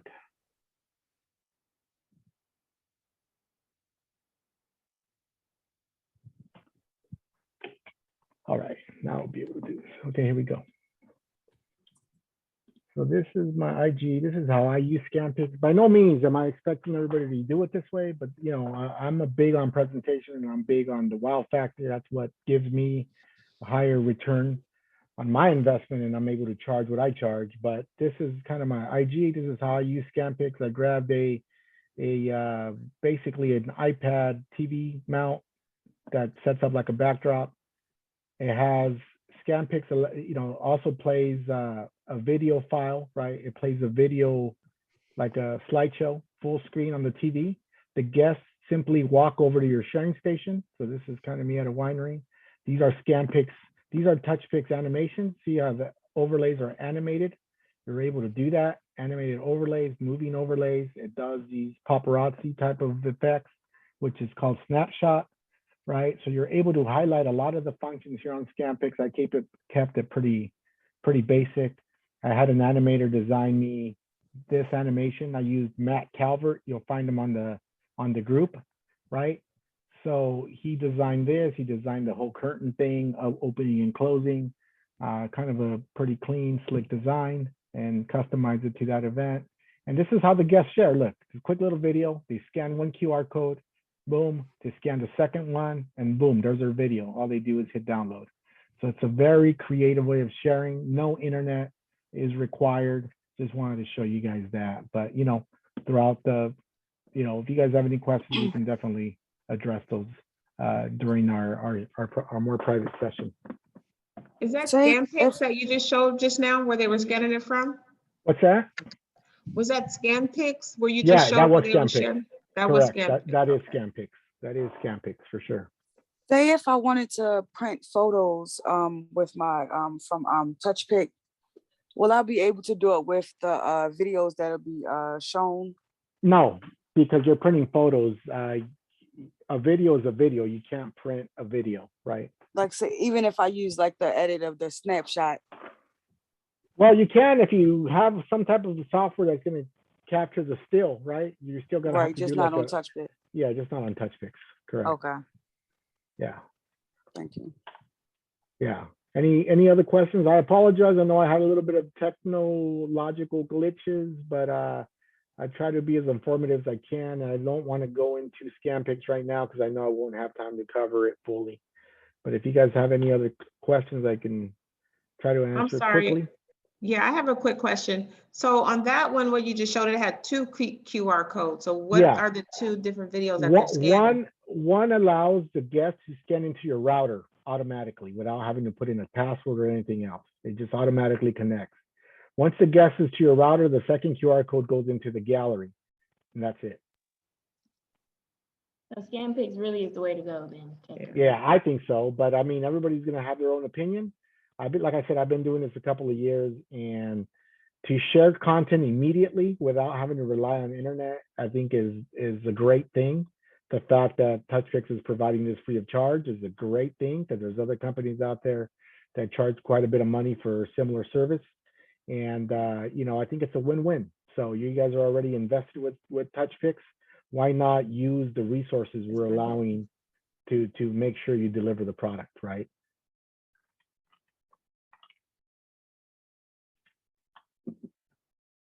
Any other questions before we move on? I think I'm going to end it on that. I have one other question in reference to the high resolution on the GoPro camera. Mm-hmm. How was it that you got to that? The screen? Correct. Yeah, so you have to have it on video mode, right? Once you have it on video mode, let me go back and let me see. Once you have it on video mode, you should see some numbers on your GoPro. Let's see, let's go back here, start video. Okay, there we go. Let's run that by one more time. My GoPro's sitting here. Once you have it on video mode, let me zoom in a little. Right, I'm gonna just turn it off. That way we're starting at the same point, right? I'm gonna turn it off, turn it back on. From here, you're gonna see these numbers pop up. 1080, 120. That's what it says on mine, right? If it's not 1080, 120, then you're gonna click on the number and it's gonna give you more options. Your options are to the left. It should say the number. If it says something other than 1080, you're gonna click on that number. You'll see a little aspect ratio on the top right-hand side. Right now I have it set correctly, but I do know that sometimes it moves over to 4:3. 4:3 gives you other numbers, other formats like 4K, 960. I don't want it at 4:3. I want it to reflect that 16:10 ratio. Once you're at 16:10, these numbers down here below are easier to maneuver to 1080 and 120. Okay, I'm there now. Okay. Yeah, that's the only hard part, is just configuring your GoPro to ensure that you know, you're not going to have any issues moving forward. Other than that, it's pretty automatic. You know, like I said, you know, I don't know what platform you guys have, but everything varies on your setup. You know, we try to give you as much tools as possible to kind of learn from that. But feel free to, you know, drop an email if you guys have questions. Drop questions in the group. We encourage those questions, and hopefully this webinar was super useful for a lot of you that are getting into the 360 video booth business, right? So again, thank you guys for your time. I know it's probably late on the East Coast. It's 7 here on the West, and you know, you guys are making the right investment, right choices to spend your night with me, because you guys want to be able to you know, produce and make that extra money the right way. Yeah, this is a lot of information. So we have our first event on Friday, and then we have one on Sunday, like back to back for our very first events. And we're like super, super nervous. This is like our third webinar that we've watched, and we've pretty much got everything down packed. And we're on the the groups on Facebook, and it's just like we're seeing like different things that are happening. So we're trying to figure out if this happens, how to fix just it. But we be just want to mindful. know that, Be we'd have the mindful. support if we're at the event and something happens. Yeah, so support is on the weekends, meaning we're Okay. on Thursday, Friday, Saturday. Feel free to give us a call. Obviously, get there early. If it's your first event, always get there early. Always get there at least an hour early to make sure you're comfortable, because you're going to be nervous. You're going to forget steps, and those are the easiest way to make mistakes. I've been there. I was new at one point myself, and sometimes you're strapped for time and you're doing things in such a hurry that you're missing one little detail that can mess everything up. Correct. Don't get so caught up with some of the stuff that are on the groups. Always try Right. yourself, right? Because a lot of these people in the groups, necessarily are probably the ones that are not paying attention to these webinars. They're doing everything off the cuff, because I'm on the support line. So I could assure you, I get a lot of callers telling me, hey, I just got my 360. I'm on Touchpix app now. What do I do? Right. And I'm like, wait a minute, like I'm at an event. They're telling me that they're at an event. They're just activating Touchpix. They've never seen a webinar. Oh, no. And it's hard for me to kind of guide them the right way, because don't do this to yourself, because you create a lot of pressure. Always prepare, and don't do this to us, because even at the support level, we're very knowledgeable with the app, and I'm showing you guys a lot of ins and outs. But at the same time, give yourself enough time to learn it, feel comfortable with it to a certain extent, and then produce.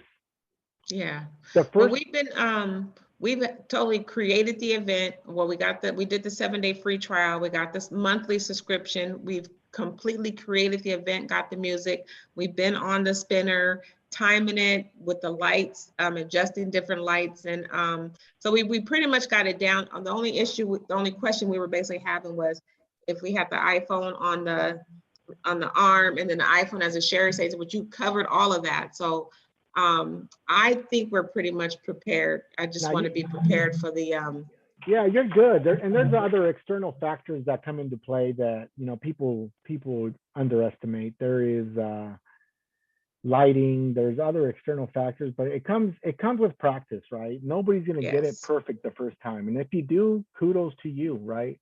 We strive for perfection, but even me, 2 years down the line, I'm always critiquing my stuff, and I'm like, oh man, I missed an opportunity there. I missed an opportunity there. But that's all personal preference to you. At the end, look, you wanna show out to people with a product that is not out there, right? My presentation, I can assure you, was a lot different than your typical 360 presentation. There are some people that take it very serious, and there's some people that just don't, and that's the reality. For me, I demand high money in my area because I know what I can produce, right? Right. But there's always this topic: what's the right charge? What's the right rate? Well, I don't know. There's not a real answer to that, because you look at the end products from people to people, and that varies.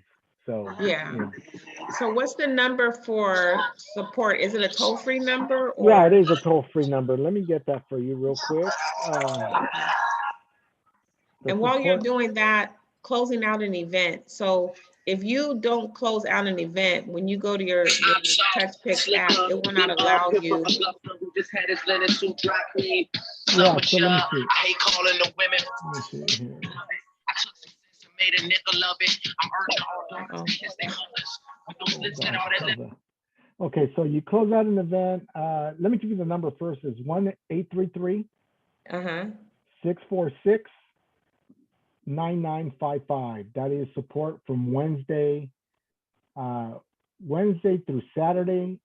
If you guys have an emergency and at an event, you guys can always email mail@touchpix.com, or just shoot me an email, dj1@touchpix.com, or charles@touchpix.com, and in the subject heading, say emergency, but please let it be an emergency, because not just to ask a question or something like that. Just make it be an emergency for those reasons, because sometimes we're doing our own events as well, and we don't want to drop it if it's really not an emergency. So but feel free for that. That number one more time. Okay, number is 1-833-646-9955. Are we gonna learn how to close out an event? Well, to close out an event, I'm just gonna say it real quick, is you just hit close on the hamburger icon, close event. It's gonna ask you to scan the original QR code and let it do its thing. It closes by itself. Make sure you have a good internet connection. And that's it. So I actually can't close the event until I get back to say home where my computer is, where Not necessarily. You can always take a picture of that QR code and have it on your phone and just close it at the event. Okay. But if you have better internet connection at home, I'd recommend, yeah, wait till you get home. Question, with buying the abstract backgrounds purchase, how is that incorporated? Like, how do we incorporate those effects into our settings? Yeah, shoot me an email, man. Shoot me an email and I'll show you a different webinar and I'll point out what minute those instructions are in. Because I do have other webinars where I explain a little bit more of the abstract and the confetti and stuff like that. Okay. I have one last question. Sure. I'm sorry. It's okay. When you oh, I had it and it just completely left me. Hold on, give me 1 second. Oh, so since we created our event so early for this weekend, should we go on and do the reset? I mean, reset prescription since we created it so soon? No, not if you already have it active. You should be good to go. Okay, that was my question. That was my last question. Any other questions before I sign out? Is this video gonna be like on YouTube, or how can we get it to rewatch Yeah, it? you can either email me. It will be on YouTube. More than likely, it's not going to make YouTube till tomorrow morning because I have to download it and upload it. It'll probably be in the group as well. More than likely, I like to put them in the group for people can review. But if you can't find it, shoot me an email. I'll show you the YouTube link, or you can go to my YouTube page. You can go to the Touchpix page. They're not uploaded there. You can go to my YouTube page is DJ1, but this time the one is numerical. So it's DJ1 Duke, D-U-K-E. That's my YouTube page, and you'll see all my webinars uploaded there. One question for the music. So should it be MP3 or MP4? MP3. MP3. All right, thanks. MP3. You can use Audio Cutter app to make edits if you have an iPhone, or you can, if you're strictly PC based, there's a free application for Mac users or Windows users called Audacity. It's absolutely free. It lets you edit the wave track and apply fades in and out. If I wanted to use my free trial tonight, would that be considered as a whole day? Yeah, the free trial, unless you already have it, I mean, yes, once it's activated, it goes for 7 days, right? Okay, so if I was to start it up right now, just by it being 9 p.m., that's still considered a full day. It's gonna tell, it works this way. If you started at 9 today, it'll end at 9 in 7 days. Okay, thank you. Okay. I have a quick question. After the event, if you want to go back and add something or edit the videos, are you able to do that? Not within Touchpix. If you're using a separate app to do that, yes, but not within Touchpix. Got you. Okay, thank you. Oh, I have one more question. I'm sorry. Because I had two events over the weekend, and my iPhone users were not able to, like, I sent it via the phone number, and the iPhone people weren't able to open theirs, so I had to resend it. Is there something that I'm doing wrong? Well, for one, if you have iPhone users, just use Airdrop. Okay. That will give you 10 out of 10. Okay. I'll do that going forward. Thank you. What do you mean though that they couldn't open it? Was there an attachment that they couldn't open, or there was no attachment that they could see? No, they had the attachment, but they couldn't see the video. But it was only the people that had iPhones. I have Android and I have Verizon service, and I sent it to myself and I could open it immediately.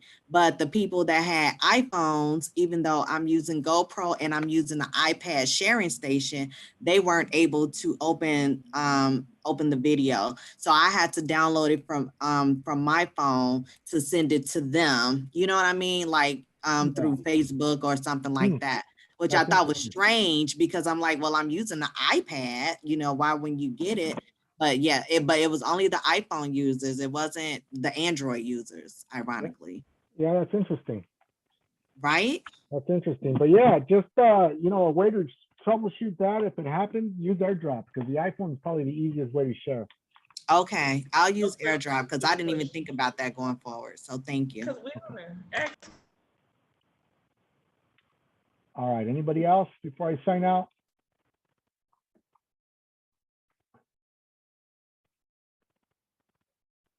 Yes, Anybody? one last question. When you're talking about doing the ScanPix webinar, were you talking about for next Thursday? No, you know what? Shoot me an email, because it turns into, I did it last week and last week worked out a little bit better. But you know, today I think there was a lot of dialogue today, which is great, and I want to encourage dialogue. But I think ScanPix needs probably a webinar on its own. So if you can email me, I'll get whoever is interested for ScanPix, and I'll create like another time where we can figure it out amongst us, right? I'll shoot out some times, and if people can join, great. If not, I'll do a recording like I'm doing now, and I'll send it out. Yes, please do a recording, because I have an event on Friday morning. And if you record it, I want to be a part of that, because I have hotspot and I would rather move to the router versus the hotspot. So Yeah, thank you for that. that's great. And I have one last question, because I use the GoPro. Do you dump the GoPro? Do you move those videos to like the cloud so that your what's the scan disk that you put in there doesn't fill up? What do you do? Yeah, so I haven't ran into that problem personally, but look, all your GoPro footages, the original content unprocessed, stay on your memory card on your GoPro. Everything else gets transferred over to your iOS device that processes the video file. So I would make it a habit of maybe saying, and this is probably a little too much, but I would say every 4 events, make sure you dump out your card from your GoPro. I think 4 events is a good number. Okay, sounds great. Thank you. I appreciate that. All right, quick question. I do like the seminar, but I want the 10 group, like when you have only just 10 people. Okay. How do I get with that? Yeah, shoot me an email, right? Because I need to see who's interested and who wants to do that. I just want to be very efficient moving forward, because I don't want to cover stuff that we've been covering every single week. I want to kind of transition to a more moderate, advanced user type of group eventually. But I don't know who those people are until I get the interest for those types of intimate groups.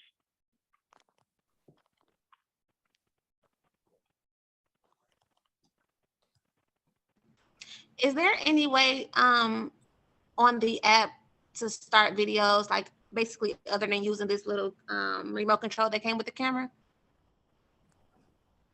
Is there anywhere in the app to start videos? What do you mean? To start the recording, you mean? So basically the camera, the 360 camera came with like this little remote control to start the videos, to start the camera. So is there any way on the app that I can like manually do that? Well, yeah, the app, if you go back to the part where I was talking about motion trigger or face trigger, it can do that by then, by any of those features. Okay, thank you. The ScanPix app is PIX or PIC? PIX.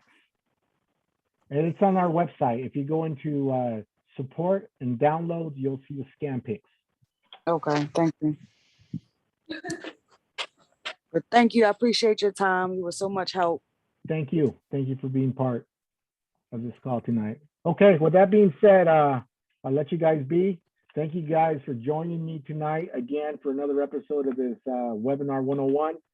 And any questions, feel free to shoot me an email. I'll try to get to my email as quickly as possible. If you have interest in ScanPix, more private kind of tour on how that works and how to connect it, I'm going to go ahead and put a group together, probably between, I really don't want it to be over 20 people, but if I can get anywhere between 10 and 20, I think it's very efficient and we can get a lot covered. And don't hesitate to give us a call. Appreciate you guys spending the night, and wish you guys a lot of luck out there. See you guys. Thank you.